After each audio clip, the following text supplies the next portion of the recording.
हम्म,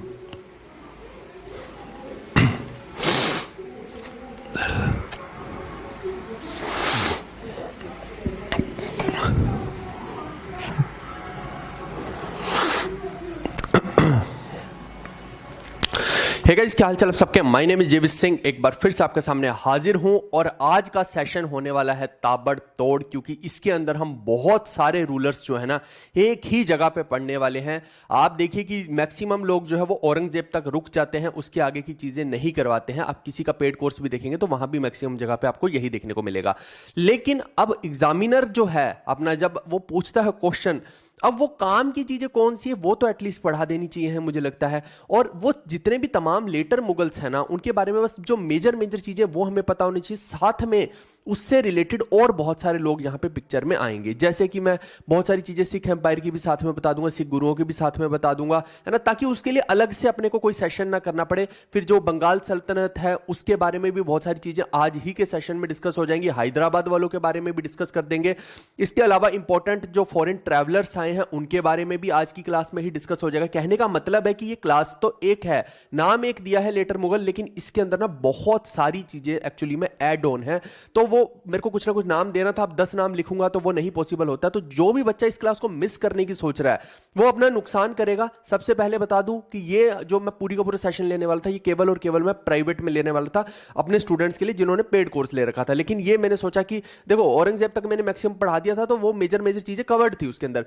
लेकिन मैंने सोचा कि इसको सिर्फ और सिर्फ लाइव यूट्यूब पे भी चलने देते हैं, ताकि कोई यूट्यूब वाला बच्चा है ना वो परेशान ना हो। इसको मैं कल भी ले सकता था इस सेशन को, लेकिन कल मैंने क्या किया, कंपाइलेशन डाल दी थी पूरी की पूरी दिल्ली सल्तनत की, सॉरी दिल्ली सल्तनत की कह रहा हूं, मुगल एम्पायर की। ठीक है, तो ये सेशन जो है मैं आज इसीलिए ले रहा हूं संडे के दिन, ताकि कोई भी बच्चा ये ना बोले कि जी मैं तो बाहर जॉब करता हूं, मैं तो ये करता हूं, मैं तो वो करता हूं। बच्चे ना परेशान हो जाते हैं अक्सर। तो इस वजह से मैंने सोचा कि ये सेशन आज के ही दिन लिया जाएगा, ताकि कोई भी बच्चा ना एक्सक्यूज तो दे ही ना पाए। तो अगर एक्सक्यूज देंगे तो उसके लिए तो भैया फिर आप पेड कोर्स लीजिए और उसका करिए, पढ़िए, है ना, उसका कोई और इलाज है नहीं है। तो आज का सेशन जो है, ये जो फोटो आप देख रहे हैं, ये रंगीला राजाओं की बातें चलेंगी आज, अलग अलग मौज मस्तियां वाली बातें चलेंगी। आपको पता ही है ना कि आगे वाले मुगल कैसे थे, तो वो अलग ही मौज का माहौल रहेगा, है ना। तो जितने भी लोगों, फटाफट से लाइव आ जाओ और सबको शेयर कर दो इस वीडियो को, क्योंकि ये फिर लाइव रहेगी, उसके बाद हट जाएगी, तुरंत साथ की साथ ही हट जाएगी, है ना, 1 मिनट भी एक्स्ट्रा नहीं चलेगी। तो जितने भी लोगों, एक तो वीडियो को लाइक करो और शेयर कर दो तुरंत से, ताकि सब लोगों का भला हो जाए। और आज के सेशन में मैं कुछ चीजें और भी मेजर मेजर अनाउंस करने वाला हूं। सबसे पहले तो पीडीएफ के भूखे लोगों को मैं बता दूं, है ना, जिनको दौड़ना है बाद में पीडीएफ देखनी है, वो जो करना चाहे करें पीडीएफ के साथ, उससे कुछ खास फायदा नहीं होता सिर्फ पीडीएफ पढ़ने से, क्योंकि उसके पीछे की जो कहानियां ही नहीं पता तो पीडीएफ को क्या घंटा करोगे। इससे अच्छा कि कहानियों को याद करके फिर पीडीएफ को पढ़ो। तो आप फ्री कोर्स में चले जाना, एसएससी सीजीएल पे क्लिक कर लेना। और ये जो है हनुमान सीरीज है हमारी, भगवान राम का नाम लेके हम जो जीके का रामबाण रखते हैं वो पेड कोर्स रखते हैं, और जो हनुमान सीरीज रहती है वो हमारी फ्री ऑफ कॉस्ट वाली यूट्यूब पे रहती है। ठीक है, तो ये आपको ध्यान रखना है, यहां से आपको जो है पीडीएफ मिल जाएगी। इसके अलावा ये अपना पेड कोर्स है, रिपब्लिक या बसंत कोड यूज करेंगे या राम कोड यूज करेंगे, कोई भी एक कोड यूज करेंगे तो जिस भी कोड से आपको मैक्सिमम बेनिफिट हो रहा होगा वो आप अवेल कर सकते हैं। इसमें सब कुछ आपको अवेलेबल मिल जाएगा, ये वाली वीडियो भी इसके अंदर डाल दी जाएगी। ठीक है दोस्तों, इसके अलावा एक मेरे को मेजर चीज और बतानी है आप लोगों को, वो ये बतानी है कि बहुत सारे बच्चे जो है परेशान घूम रहे थे। जैसे एंशिएंट के अंदर मैंने बहुत सारी मैराथन्स ली थी, आप याद कीजिए, और वो कह रहे थे कि हमें जो है यूट्यूब पे भी अवेलेबल करवा दीजिए। तो मैं यहाँ पे हमारा जो एक नया चैनल है उसको भी इंट्रोड्यूस कर रहा हूँ। जितने भी लोग हो एक बार फटाफट से लाइव आ जाओ। हाँ, एंशिएंट का भी डालेंगे, बिल्कुल निचोड़ डाल दूंगा मैं पूरे का पूरा। एक नया चैनल हमारा इंट्रोड्यूस मैं यहाँ पे कर रहा हूँ, पहली बार मैं इसके बारे में जो है खुल के बात कर रहा हूँ, क्योंकि यहाँ पे लगभग 100 घंटे का कंटेंट हमने इस चैनल पे डाल दिया है। अब मुझे लगता है कि ये सही वक्त है इस चैनल के बारे में बताने का। आज तक मैंने कभी भी बताया नहीं था। लगभग 100 घंटे का जब कंटेंट डला इस चैनल पे, है ना, तो वो तब मैंने सोचा कि अब जो है मैं बच्चों को बता सकता हूँ कि हाँ, हमने एक और नया चैनल बनाया है, और चैनल का नाम है जीवी कक्षा, है ना, जो हमारी किताब का नाम, जैसे आप किताब के ऊपर भी देखते हैं तो जीवी कक्षा ही लिखा हुआ है, हमारी एप्लीकेशन का नाम भी जीवी कक्षा है। तो यहां पे ये जीवी कक्षा के चैनल जितने भी बच्चे हो ना जो हमारा रेगुलर लाइव देखते हैं, ये उनके लिए है।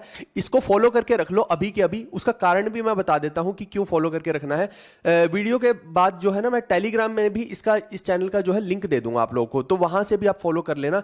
कारण मैं बता देता हूं कि क्यों फॉलो करना है, क्योंकि बहुत सारे अपकमिंग जो लाइव होंगे ना वो मैं सोच रहा हूं कि यहां पे ही लूंगा। दूसरा सबसे बड़ा कारण, जैसे ये देखो चोला एम्पायर है, 3 घंटे से ऊपर की जो वीडियो थी हमारी मैराथन थी, मैंने कंपाइल करके यहां पे डलवा दी है। और भी अरब अफगान इन्वेजन यहां पे डलवा दिया। मतलब बहुत सारी वीडियोस हैं, आप देखेंगे तो मजा ही आ जाएगा। 100-150 वीडियो, 200 वीडियो कम से कम होंगी यहाँ पे, तो बहुत सारा सेशंस जो है यहाँ पे आपको देखने को मिल जाएंगे हमारे, इसलिए इसको फॉलो करके रखिए।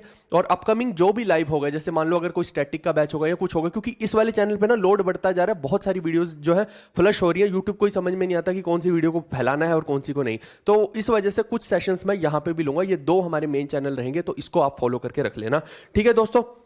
चलो अब जो है मैं पढ़ाना शुरू करता हूं, आ जाओ फटाफट से लोग। क्या बोले? जिंदा पीर औरंगजेब हैं, जल्दी से मेरे को आप व्हाट्सएप कर दो, आपका सॉल्यूशन हो जाएगा। और 10 बार बोल दिया, ऑलरेडी आपको एक प्रॉपर सेंट्रलाइज नंबर दे दिया, तब भी वहां पे तुम कांटेक्ट नहीं कर सकते, बात नहीं कर सकते। भाई सबका तो सॉल्यूशन कर दिया है, कोई इक्का दुक्का आके यहाँ पे बहसबाजी करे उसका कोई मतलब है नहीं है। मत करो, स्पैम मत करो, आप अननेसेसरी का हट जाओगे यहाँ से और कुछ नहीं होगा, ठीक है भाई। रुको इसको मैं थोड़ा सा वो कर दूं, क्योंकि आप मेरे को व्हाट्सएप कर दो भाई, इस तरीके से यहाँ पे स्पैम करोगे कुछ नहीं होगा। और आपको जो है ऑलरेडी एक नंबर मैंने दे दिया है जिसके ऊपर आप सेंट्रलाइज नंबर है, आप कल जो है दिन के अंदर, ये नहीं कि तुम अपनी मर्जी से रात को 2 बजे 3 बजे है ना, कि वहां पे जो हमने लड़की बैठा रखी है कि वो काम कर रही है तुम्हारा, और तुम जो है रात को 2-2 3-3 बजे उससे तंग कर रहे हो, कोई नहीं सुनने वाला उस नंबर को रात को 2-3 बजे, है ना।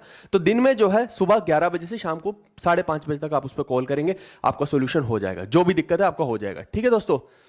बिल्कुल, चैनल जिसको नहीं मिल रहा है आप वेट करो, जो मेरा टेलीग्राम चैनल है ना, मैं उस पर इसका लिंक शेयर कर दूंगा, क्योंकि नया चैनल है तो अभी लोगों को पता ही नहीं है उसके बारे में, तो वो शायद सर्च करने पे ना आए। तो ये जो हमारा टेलीग्राम है ना, ये वाला जो चैनल है टेलीग्राम का, इसका लिंक डिस्क्रिप्शन में दे रखा है, इसको फॉलो करके रख लो, यहां पे मैं शेयर कर दूंगा, ठीक है। और अगली जितनी भी वीडियो आएंगी सबके नीचे जीवी कक्षा चैनल का मैं लिंक दे दूंगा, ताकि आपको जो है ना आपकी कोई भी क्लास मिस ना हो, नहीं तो बाद में मिस होगी तो फिर आप परेशान होगे, है ना। आप बोलोगे कि नहीं नहीं, क्योंकि कुछ लाइव वहां पे लूंगा, कुछ यहां लूंगा, तो फिर वो मिक्स में चलेगा सब कुछ, ठीक है दोस्तों। चलो अब देखो कि मैंने मुगल एम्पायर तक, औरंगजेब तक मोटा मोटा आपको पढ़ाया, 1707 के अराउंड तक चीजें हमने समझी हैं।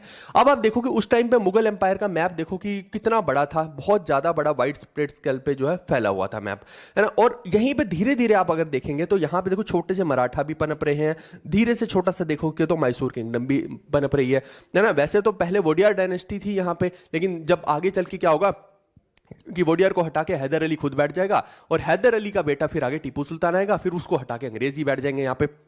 कुल मिला के इस तरीके से यहाँ पे बात चलेगी, ठीक है। और ऐसे ही इस तरफ जो है बाद में हैदराबाद जो है यहाँ से अलग होगा, तो इस तरीके से जो है चीजें, बहुत सारी चीजें चलेंगी, तो वो हम आगे देखेंगे। फिर ऐसे ही यहाँ पे बंगाल अलग होगा, धीरे धीरे करके जो है बहुत सारे जो एक संगठित एम्पायर था ना, वो कहीं ना कहीं हमें टूटता नजर आएगा, क्योंकि औरंगजेब आखिरी ही ऐसा शासक है जो पूरे एम्पायर को स्ट्रेंथन किए हुए है। और ऑब्वियस ही बात है, वो इतनी अजीबोगरीब सी पॉलिसी लिए हुए है कि लोग मुगल से परेशान है, मुगल के नाम से ही लोग दुखी हो रहे हैं, तो इस वजह से ही वहां से जो है बहुत सारे एम्पायर कार्व आउट होते हुए हमें वहां पे दिखाई देंगे। इसके अलावा आप देखिए कि फिर जब आप 1719 के आसपास में पहुंचेंगे तो कुछ इस तरीके का मैप आपको देखने को मिलेगा, है ना। कुछ सिख लोग जहां पे आके अपना जो है अलग अलग मिसल्स बनाना शुरू कर देंगे, फिर यहां पे मुगल एम्पायर छोटा हो गया। इधर जो है बंगाल वाले वो अपना बंगाल अलग से कर लेंगे। मैंने बताया ना, बंगाल वाले तो हमेशा ऐसे ही करते थे, वो किसी के अंडर नहीं रह रहे हैं भाई, जैसे उनको मौका लगता है वो अपने आप को अलग कर लेते थे कि भैया हम इसके अंडर क्यों रहे, तो वो अपना मौका देख के खिसक लेंगे साइड में कि भैया हम तो तुम्हें ना देंगे टैक्स, क्योंकि जब यहां पे वीक रूलर बैठेगा तो क्यों दिया जाएगा उसको टैक्स, कोई मतलब नहीं बैठेगा। फिर ऐसे ही आप देखिए कि इधर मराठा जो है पूरा का पूरा एक्सपेंशन करेंगे, और देखो कि जो कोस्टल एरियाज जितने भी है या पोर्ट्स वगैरह हैं वो अपने अंडर करने की कोशिश करेंगे, और नीचे मैसूर अलग हो रहा है, फिर कर्नाटक अलग हो रहा है। इस तरीके से जो है चीजें यहाँ पे नीचे हमें देखने को मिलेंगी, क्योंकि अल्टीमेटली पहले जो है विजयनगर एम्पायर नीचे चल रहा था, बहामनी चल रहा था, धीरे धीरे वो कहीं कोलैप्स होते नजर आएंगे, और यहाँ पे नए एम्पायर आपको देखने को मिलेंगे, यानी कि नीचे भी जो है हिंदू एम्पायर्स का लगभग मलियामेट हो जाएगा, आप ऐसे समझ लीजिए, ठीक है। तो पूरा देश की स्थिति ही अलग पैदा हो रही है यहाँ पे। वही मैं बोलता हूँ, आज जैसे हम बहुत सारी चीजें पढ़ रहे हैं तो जरूरी नहीं कि कल को भी जो है, एक मिनट एक लाइट, कल को भी चीजें जो है ऐसे ही चलेंगी, है ना। कल को हो सकता है कि चीजें और बदल जाएं, है ना। तो आज मान लो कि हिस्ट्री हम ऐसी पढ़ रहे हैं, क्या पता कि 20-50 साल बाद हम जो है चीजें ही बदल जाएं, यहाँ पे पूरी टेरिटरी बदल जाए, क्या पता हम चाइना को कैप्चर कर ले, है ना, पाकिस्तान को कैप्चर कर ले, या उल्टा भी हो सकता है, कुछ भी हो सकता है कल को, है ना, कि टेरिटरीज तो भैया बदलती रहती हैं। तो इस तरीके से जो है चीजें चलेंगी। फिर आप देखिए कि 1748 का जब समय आएगा तो आप देखिए कि इस तरफ जो है दुरानी एम्पायर, जो अब्दाली की मैं बात करता हूं, है ना, दुरानी एम्पायर का कौन हेड बनेगा यहाँ पे, अब्दाली, अहमद शाह दुर्रानी कह लो या अहमद शाह अब्दाली कह लो। और वो जो है यहाँ पे भारत के अंदर बहुत रेड्स करेगा, और उसके ऐसी की तैसी फेरते रहेंगे बीच में सिख लोग जो है, क्योंकि यहाँ पे मुगल्स तो इतने वीक होंगे ये वैसे ही कुछ नहीं कर पाएंगे, है ना, इनके पल्ले ही कुछ नहीं बचेगा, आप ये समझ लीजिए। तो ये कुछ नहीं कर पाएंगे, उल्टा वो जो है धन लूट लूट के वहां पे जाता है, और बीच रास्ते में जो है सिख उससे बार बार हम देखते हैं कि खोजते रहते हैं धन, उसको बहुत परेशान करते हैं, मेंटली टॉर्चर करके रखते हैं, है ना। तो ये एक हमें हिस्ट्री यहाँ पे देखने को मिलती है। फिर जहां पे मुगल छोटे हो गए तो मराठा धीरे धीरे अपने आप को एक्सपेंड किए हुए हैं। इधर फिर आप देखिए कि औध का जो है नवाब है वो बैठ जाएगा गद्दी पे। तो ऐसे करके आप देखो अलग अलग एम्पायर्स जो है कार्व आउट होते दिख रहे हैं। फिर हैदराबाद के आसपास के एरिया में देखोगे तो निजाम का रूल हो जाएगा, निजाम डोमिनियन, जिसको आप हैदराबाद बोल देते हो। तो और इस तरीके से 1754 में फिर कुछ ऐसा मैप आपको जो है फाइनली दिखाई देता है जो आप देख रहे हैं ना। तो इन्हीं के बारे में तो हम पढ़ते हैं बहुत सारे लोग के बारे में। अब देखो कि मैं वापस से आपको लेकर चलता हूं।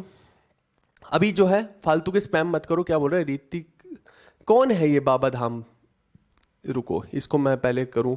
अननेसेसरी की चीजें है ना, मतलब थोड़ा सा तो तमीज रखो लड़कियों के लिए यार, मत करो यार। क्या बोलूं मैं इनको, अजीब लोग हैं। चलो तो ये लाइव रहेगी, जितने भी लोग हो भाई शेयर कर देना एक बारी वीडियो को। चलो इधर देखो, अब अगला जो है आप देखिए कि जब औरंगजेब लुढ़कता है तो उसके बहुत सारे सक्सेसर खड़े हो जाएंगे, है ना, उसके बच्चे जो है आपस में लड़ेंगे, यही तो होता है, उन्हीं के बारे में आगे बात करूंगा। तो उनमें से जो है एक व्यक्ति जो है जिसका नाम आप बहादुर शाह के तौर पर लेते हैं, या मुअज्जम जिसको बोलते हैं, मुअज्जम भी इसी का नाम है, बहादुर शाह भी इसी का नाम है। औरंगजेब जब 1707 में लुढ़केगा तो उसके बाद जो है मुअज्जम या फिर बहादुर शाह जो है वो गद्दी पे यहाँ पे बैठता है।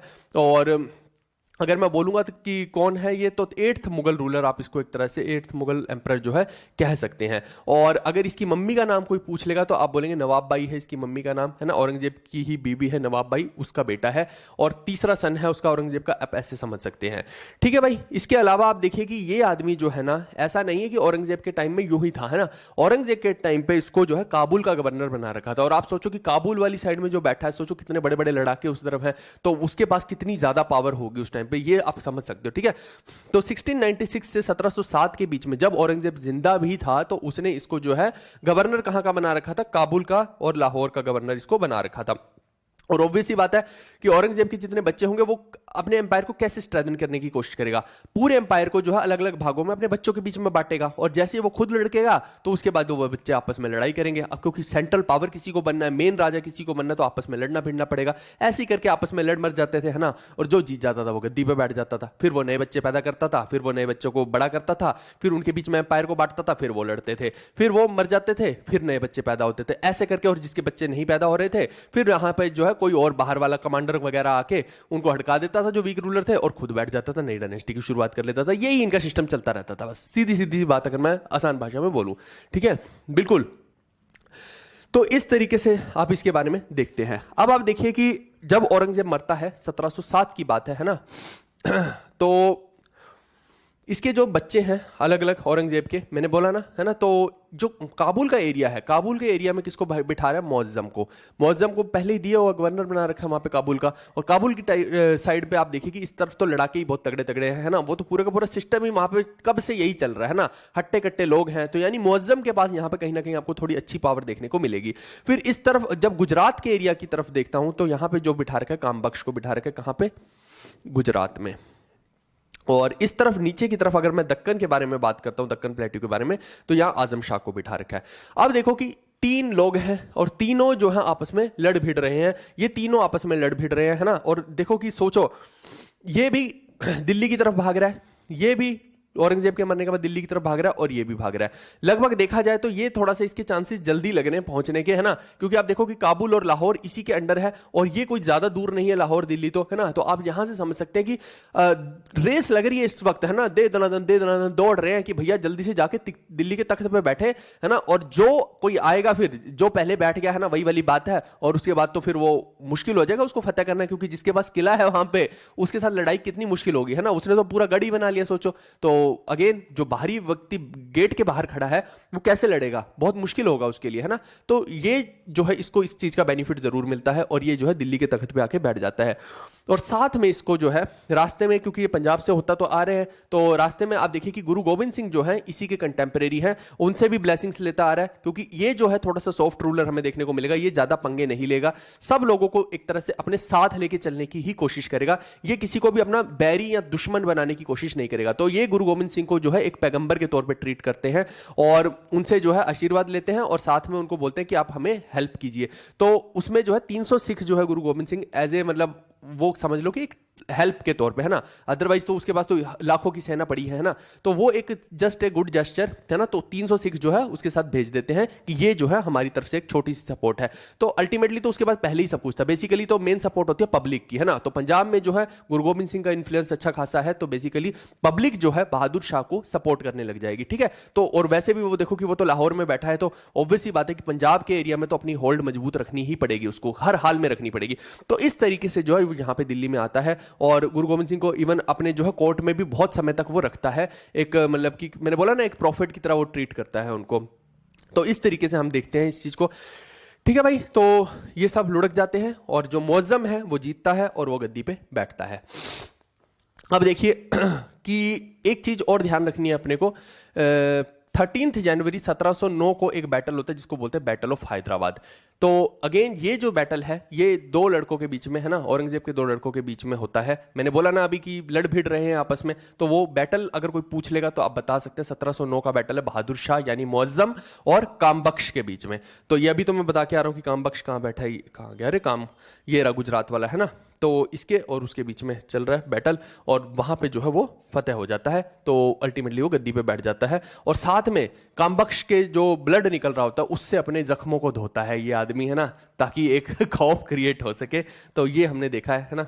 और आगे अगर देखते हैं तो ये मैंने बोला कि उस टाइम पे बहुत सारे, जैसे गुरु गोबिंद सिंह का लगभग का आखिरी का टाइम है ये, अगर आपको मैं बताऊं, है ना। इसके बाद जो है दो अफगान लोग होते हैं जो उनको असैसिनेट कर देते हैं, ये आपको समझना है, क्योंकि गुरु गोबिंद सिंह इस टाइम पे साउथ की तरफ गए हुए हैं, मैं आपको बताऊं तो, है ना, दक्कन की तरफ जिसको आप बोल देते हैं, जहां पे आप नांदेड़ साहिब गुरुद्वारा आज की डेट में देखते हैं, तो हजूर साहिब या नांदेड़ साहिब कह लीजिए। तो वहां पे जो है बंदा बहादुर का भी एक सीन आएगा अभी पिक्चर में, वो मैं आगे चल के बताऊंगा, है ना, बंदा बहादुर के बारे में भी। बट अल्टीमेटली देखो कि बंदा सिंह बहादुर जो है वो अगेन जो है ये एक हिंदू है, हिंदू राजपूत है ना, गुरु गोबिंद सिंह से एक तरह से प्रेरणा लेके जो है ये एक सिख एम्पायर कार्व आउट करने के लिए चलता है, क्योंकि उसके पीछे भी कुछ कारण है, मैं वो आगे चल के आपको बताऊंगा, है ना, क्योंकि बंदा बहादुर का असैसिनेशन जो वो फरक्सियर के टाइम का है, तो मैं आगे चल के बताऊंगा उसके बारे में कि पूरा क्या सीन है वो। लेकिन अल्टीमेटली आपको समझना है कि बहुत सारे राजपूत जो हैं वो भी मुगल से परेशान है, वो अपने आप को कार्व आउट किए हुए हैं, अलग करने की कोशिश कर रहे हैं, हर कोई जो है अलग अलग होने की यहाँ पे कोशिश जरूर कर रहा है, ठीक है दोस्तों। इसके बाद मुअज्जम के बारे में अगर मैं मेन बात बोलूं तो ये टॉलरेंट था हिंदूज की तरफ, ज्यादा उनको तसीहे नहीं दे रहा था, जबकि इससे पहले औरंगजेब ने तो भैया बहुत ही दुष्ट हरकतें कर रखी थी, उसने तो नाक में दम सबके करके रखा हुआ था। क्या बोल रहे हैं ये, क्या है यार, मतलब क्या स्पैम करते रहते हैं ये, इसको भी थोड़ी देर के लिए टाइम आउट में डालता हूं। चलो, इसके बाद आप देखिए कि इसने वैसे तो जजिया कभी भी रिमूव नहीं किया है, लेकिन इसने कभी भी उसको स्ट्रिक्टली भी कलेक्ट नहीं किया, कुछ एरियाज में जैसे माफ कर दिया, कुछ में कम कर दिया, ऐसे आप समझ लीजिए, है ना, मतलब उतना स्ट्रिक्ट नहीं था कि जजिया नहीं दिया तो उसके पीछे ही पड़ गया, है ना। और दूसरी तरफ आप देखिए कि मराठा लोग जो होते थे वो क्या करते थे, सरदेशमुखी एक चार्ज था, वो टैक्स के रूप में लिया करते थे, दूसरा वो चौथ लिया करते थे, ठीक है, मराठास भी बहुत बड़े बड़े टैक्स लिया करते थे। तो इसने जो है उनको परमिशन दे दी कि ठीक है भाई साहब, आपके साथ हम लड़ाई नहीं करेंगे, ये टैक्सेस आप रख लिया करो, है ना। तो इसने जो ग्रांट किया मराठास को सरदेशमुखी, दक्कन का, सिर्फ दक्कन के एरिया का सरदेशमुखी, लेकिन चौथ नहीं, ये आप ध्यान रखिएगा, 1/4 टैक्स ले लिया करते थे, जैसे किसी की जमीन है तो पूरा का पूरा उसको जो रेवेन्यू आया उसका 1/4 ये ले लिया करते थे, ऐसे करके, तो वो नहीं दिया, सरदेशमुखी वाला दे दिया था, ये आपको ध्यान रखना है। फिर इसके अलावा आप देखिए कि ये आदमी क्योंकि उतना ज्यादा अपने कंट्रोल में नहीं लिए हुए था चीजों को, बहुत ज्यादा सॉफ्ट चल रहा था। अब वही चीज है कि जो बादशाह बनना है वो ब्लड शेड का गेम है, वो इतना सॉफ्टनेस वाला गेम नहीं है। यहां पे डंडे का जोर है, जो डंडा चलाएगा वो सबको हड़का के रखेगा, खौफ क्रिएट करके रखेगा, वही बादशाह सक्सेसफुल है। अब जब तक हमने देखा, मैक्सिमम जितने भी लोगों को देखा, तो वो अगर कोई बहुत ज्यादा सॉफ्टनेस दिखाएगा ना, वो कभी भी अच्छा बादशाह नहीं बन सकता है। हाँ, ये है कि एक बार आपको खौफ दिखाना पड़ेगा, उसके बाद आप सॉफ्टनेस दिखा रहे हो, दैट इज समथिंग डिफरेंट। उससे फिर क्या है कि एक पब्लिक में इंप्रेशन पड़ता है दयालुता का, तो लेकिन ये भाई साहब पहले ही दयालु हो गए, खौफ अभी दिखाया ही नहीं है। तो इस चक्कर में जो है आप देखिए कि बहुत सारे हिस्टोरियंस ऐसे हैं, जैसे कि खफी खान नाम का हिस्टोरियन है, उसने इनको क्या दिया, शाहे बेखबर, है ना, कि जिसको यही नहीं खबर कि उसके दरबार के आसपास जो चीजें चल क्या रही हैं, क्योंकि चीजें इसके कंट्रोल से बाहर है, सीधी सी बात ये है, ठीक है भाई।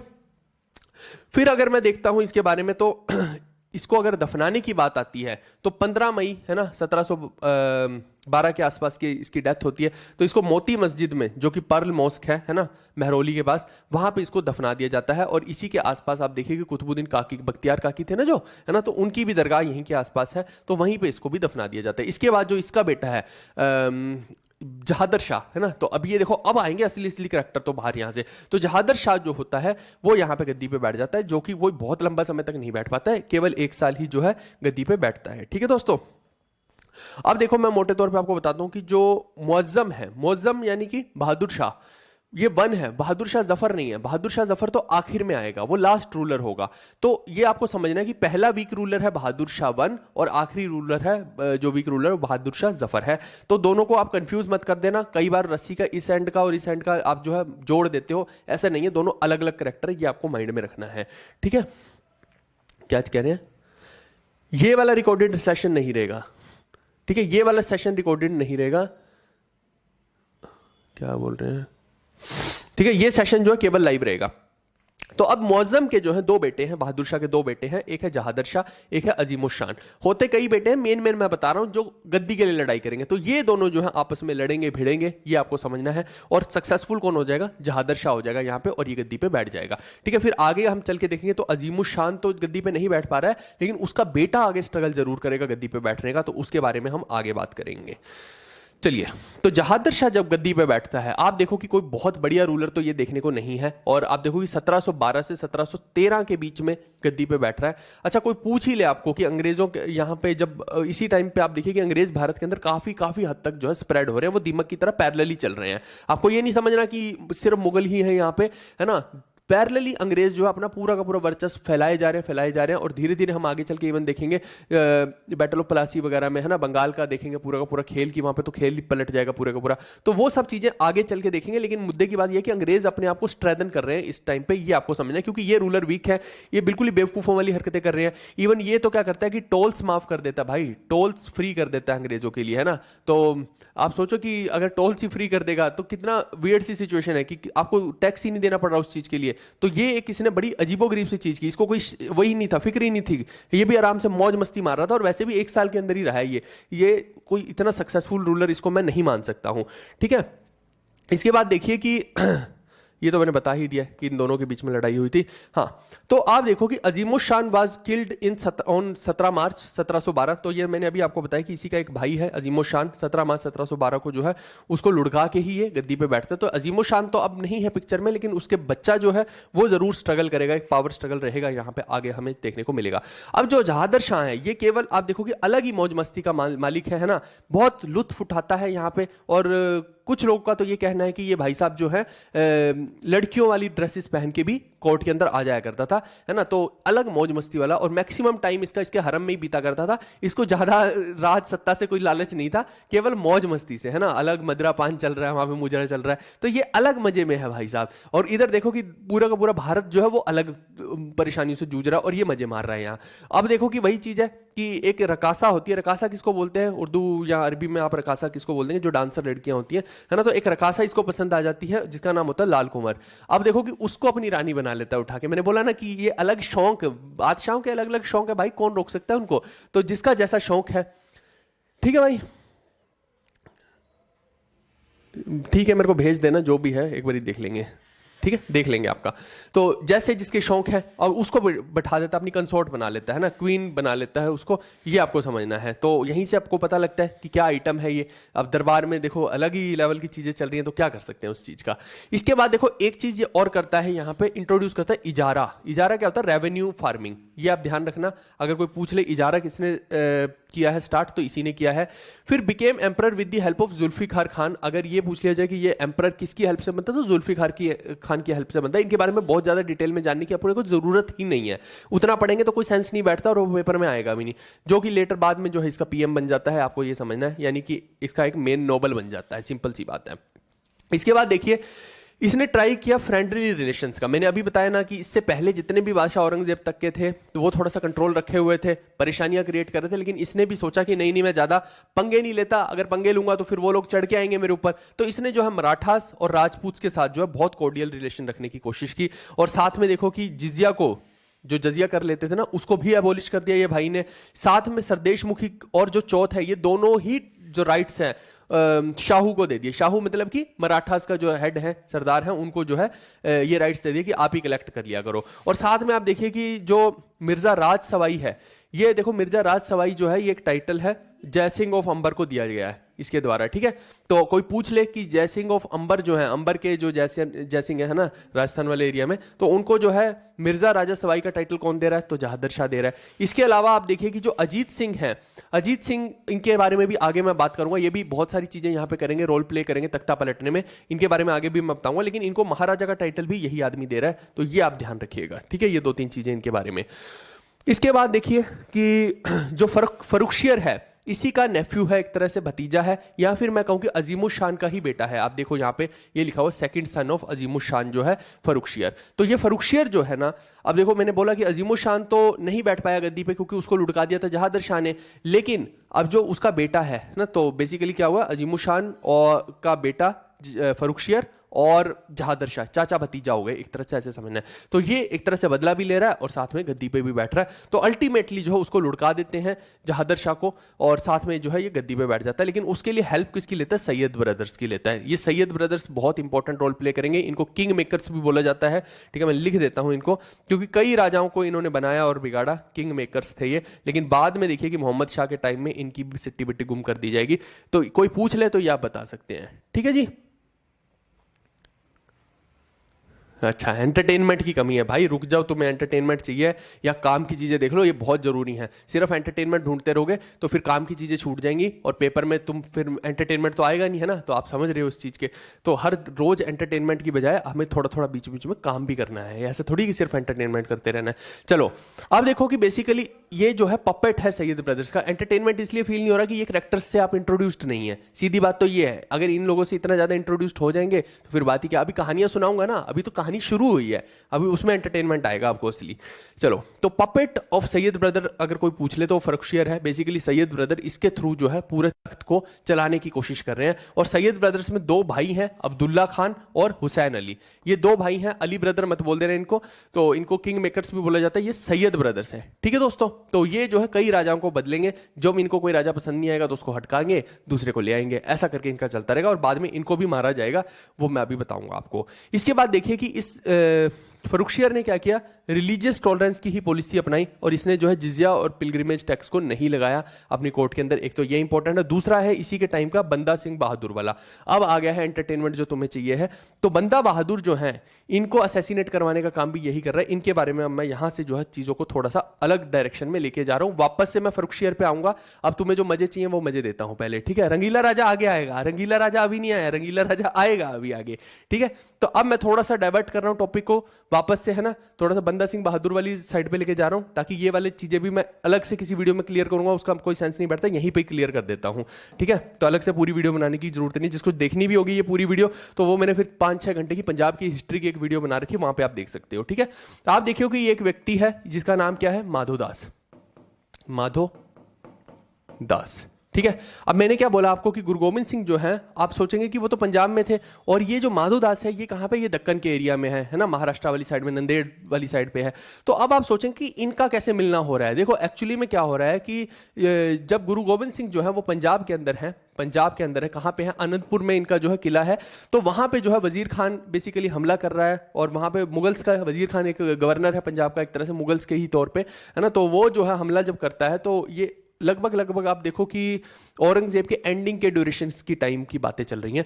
तो वो जो है वहां पे परेशानी एक क्रिएट करता है और बहुत सारा जो है वहां पे भिड़ंत होती है। तो अल्टीमेटली जो वो किला है इनको छोड़ना पड़ता है गुरु गोविंद सिंह को, और यहाँ पे जब आगे चल के ना 2 भागों में अपनी पूरी की पूरी सिस्टम को डिवाइड करना पड़ता है। एक में जो इनकी माता जी होती हैं उनके साथ 2 छोटे अपने बच्चे हैं उनको भेज देते हैं, और साथ में गंगू ब्राह्मण को भेज देते हैं ना, ताकि वो सेफ रहें। और दूसरी तरफ जो है बाकी के जो सोल्जर्स हैं इनके साथ जाते हैं। तो इस तरीके से जो है डिवीजन हो जाता है। अब देखो कि होता क्या है, जो वो गंगू ब्राह्मण होता है ना, तो वो जब वो इनकी माता जी को और 2 छोटे बच्चों को लेके जाता है तो उनके हाथ में कुछ सोने की मोहरें होती हैं। उसके चक्कर में वो क्या करता है, वो आगे जाके वजीर खान को कंप्लेंट कर देता है और इस तरीके से जो है वहां पे अगेन एक स्विच हमें देखने को मिलता है। तो वो जो कंप्लेंट होती है, ये देखो, ये जो है 2 छोटे साहिबजादे हैं गुरु गोबिंद सिंह के, तो इनको जो है बहुत सारे लालच वगैरह दिए जाते हैं उस टाइम पे। उनको बोला जाता है कि आपको शहजादियों से शादी करवा देंगे, राजपाट दे देंगे, लेकिन ये जो है अपना धर्म जो है नहीं छोड़ते हैं। बेसिकली इस्लाम में कन्वर्ट करने की सारी चीजें चल रही थी। इस्लाम में कन्वर्ट करने का सीधा सीधा सा मतलब ये होता था कि वो बंदा जो है फिर आगे एक वो नहीं कर पाएगा, लोगों को भड़का नहीं पाएगा, है ना, सिंपल सी बात है। क्योंकि भड़काना तभी पॉसिबल है जब वो दूसरे धर्म का होगा, यानी उन लोगों को एक अराउज कर देगा, उनके इमोशंस को भड़काना इन द सेंस कि इनके राजपाट को खतरा हो जाता है ना। तो इस्लाम कबूल नहीं करते, तो इनको छोटे छोटे 7 और 9 साल के बच्चे होंगे लगभग, है ना, तो इनको जो है दीवार में चिनवा दिया जाता है, जिंदा जी दीवार में चिनवाया गया। ठीक है, तो अब जो है ये सब इंफॉर्मेशन देखो अब इस तरफ हो रही है, लेकिन दूसरी जगह पे क्या हो रहा है, अब देखो कि गुरु गोबिंद सिंह जो है, मैंने बोला ना, वो दूसरी जगह पे जा रहे हैं। तो वो जहां पे जा रहे हैं वहां पे हो रहा है बैटल ऑफ चमकौर। यहां पे ये बैटल के बारे में आप कभी भी देखिएगा, 40 तो सिख हैं और बाहर जो है लाखों की सेना है, लाखों की सेना है। तो इनके बीच में जो है बहुत घमासान वाला होता है। क्या बोल रहे हैं, क्या बोल रहे हैं? बिल्कुल, टैक्स वाला टाइम मुगल पीरियड में भी था। टैक्स तो होते ही थे ना भाई, टैक्स तो हर जगह पे ही होते थे। ऐसा थोड़ी है कि मुगल्स कोई टैक्स को छोड़ देते थे, बिल्कुल ऐसा नहीं था कि वो टैक्सेस को छोड़ दे। टैक्सेस तो हर राजा लेता था, बिना टैक्सेस के तो कोई सत्ता चल ही नहीं सकती है ना। तो ठीक है, तो अब देखो कि ये एक साइड में ये हो रही है चीज और दूसरी साइड पे ये हो रही है। तो यहाँ पे जो है 40 सिख लड़ते हैं, बैटल ऑफ चमकौर होता है और यहाँ पे जो इनके 2 बड़े बेटे हैं वो यहाँ पे एक तरह से शहीद हो जाते हैं। लेकिन गुरु गोबिंद सिंह यहां से एस्केप कर पाए जैसे तैसे करके, और फिर वो दक्कन की तरफ, यानी कि डेक्कन प्लेट्यू या फिर कह लीजिए महाराष्ट्र की साइड पे वो जाते हैं। ठीक है, तो वहां पे जो है एक व्यक्ति है माधोदास, जिससे उनकी भेंट होती है। ये बंदा जो है एक हिंदू राजपूत है, ये आप समझ लीजिए, है ना। और ये डाइवर्टेड है, इससे समझ ही नहीं आ रहा कि ये क्या करे अभी लाइफ में। बहुत ज्यादा डिटेल में स्टोरी में नहीं जाऊंगा, वो फिर बहुत लंबा हो जाएगा, बट मैं कट शॉर्ट कर रहा हूं चीजों को। मैंने बोला कि वो 6 घंटे वाली वीडियो देख लेना, पंजाब वाली हिस्ट्री वाली, तो वहां पे आपको समझ में आ जाएगा क्या है। लेकिन अभी के लिए मैं सीधा सीधा कट शॉर्ट करके ये बता रहा हूं कि यहां पे गुरु गोबिंद सिंह जो है ना, इसको अपना सक्सेसर एक तरह से नियुक्त कर देते हैं। सक्सेसर मतलब कि इनके बाद देखो 10 गुरु हुए हैं, उसके बाद कोई भी गुरु नहीं हुआ है, लेकिन एक गवर्नर के तौर पे इनको नियुक्त कर देते हैं कि जाओ और जो इतना ज्यादा जुल्म हो रहा है पंजाब की साइड पे, आप उसको जो है खत्म करने की कोशिश करो। बहुत ज्यादा लोग दुखी हैं, क्योंकि मैंने बताया ना आपको कि जो हिंदू रिलीजन के लोग हैं वो अगेन दुखी हैं वहां पे। पंजाब वाली साइड में तो औरंगजेब ने इतने तसीहे कर रखे हैं कि वो लोग बहुत परेशान हैं।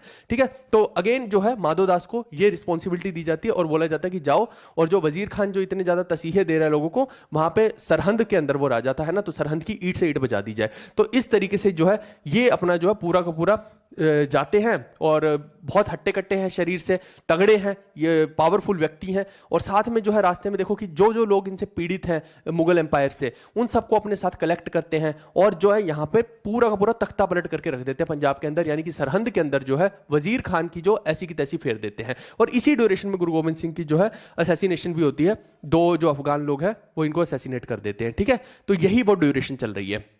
अब जो ये पंजाब में जाके पूरा का पूरा तख्ता पलट करते हैं, अब इस टाइम पे कौन राजा बन जाता है? फर्रुखशियर राजा बन जाता है, समझ गए। हालांकि ये बहादुर शाह के टाइम का ही सब कुछ चल रहा है ना। देखो ना, औरंगजेब के एंडिंग का टाइम, बहादुर शाह के स्टार्टिंग का टाइम, तो ये चलते चलते चलते चलते टाइम जो है फर्रुखशियर तक पहुंच जाएगा। तो अब मैं वहीं पे आपको वापस से डोट्स को कनेक्ट कर रहा हूं कि अब जो टाइम आ गया फर्रुखशियर का आ गया है, क्योंकि ये इतना ज्यादा थ्रेट क्रिएट किए हुए हैं, ये जहां भी जाते हैं इतना ज्यादा तबाही मचा रहे हैं कि मुगल्स वहां पे आसपास में टिक भी नहीं पा रहे हैं। ठीक है, और पूरा का पूरा इनका एरिया जो है पंजाब के अंदर फैलता ही जा रहा है, फैलता ही जा रहा है। तो बहुत ज्यादा जो है थ्रेटन क्रिएट हो रहा है मुगल एम्पायर के लिए। तो ऐसे में क्या होता है कि जो मुगल्स हैं वो बहुत सारे पहाड़ी राजाओं के साथ हेल्प लेकर, क्योंकि ऑलरेडी पहाड़ी राजाओं के साथ थोड़ा कॉन्फ्लिक्ट चल रहा था, ठीक है, तो उनके साथ हेल्प लेके जो है इनको पकड़ लेते हैं जैसे भी करके। बहुत बहुत सारी सेना हो जाती है। अब लाखों की सेना में यार की बहुत मुट्ठी भर सिखों के पास आप देखो कि आर्मी कोई बहुत बड़ी नहीं होती थी, वो कम आर्मी होती थी, तब भी इतना ज्यादा तबाही वहां पे मचा रहे हैं। ठीक है, तो एक ये हमें फैक्टर देखने को मिलता है। तो ऑब्वियस सी बात है, लाखों के लोग आएंगे तो वो कहीं ना कहीं से तो पकड़ेंगे।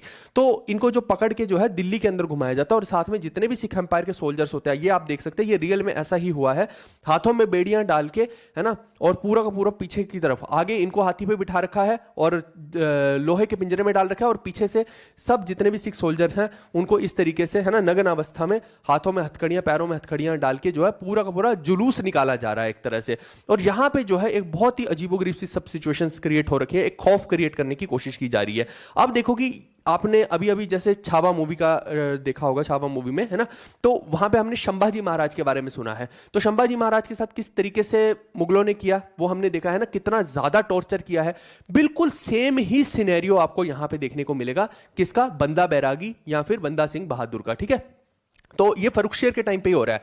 तो यहां पे इनको पकड़ लेते हैं और इनको बोलते हैं कि या तो आप इस्लाम कबूल कर लीजिए, नहीं तो ये जितने भी सिख हैं इनको जो है काट दिया जाएगा। तो ऐसे सिचुएशन में जो है ये नहीं कबूल करते हैं और जितने भी सिख होते हैं सबके शीश जो है धड़ से अलग कर दिए जाते हैं।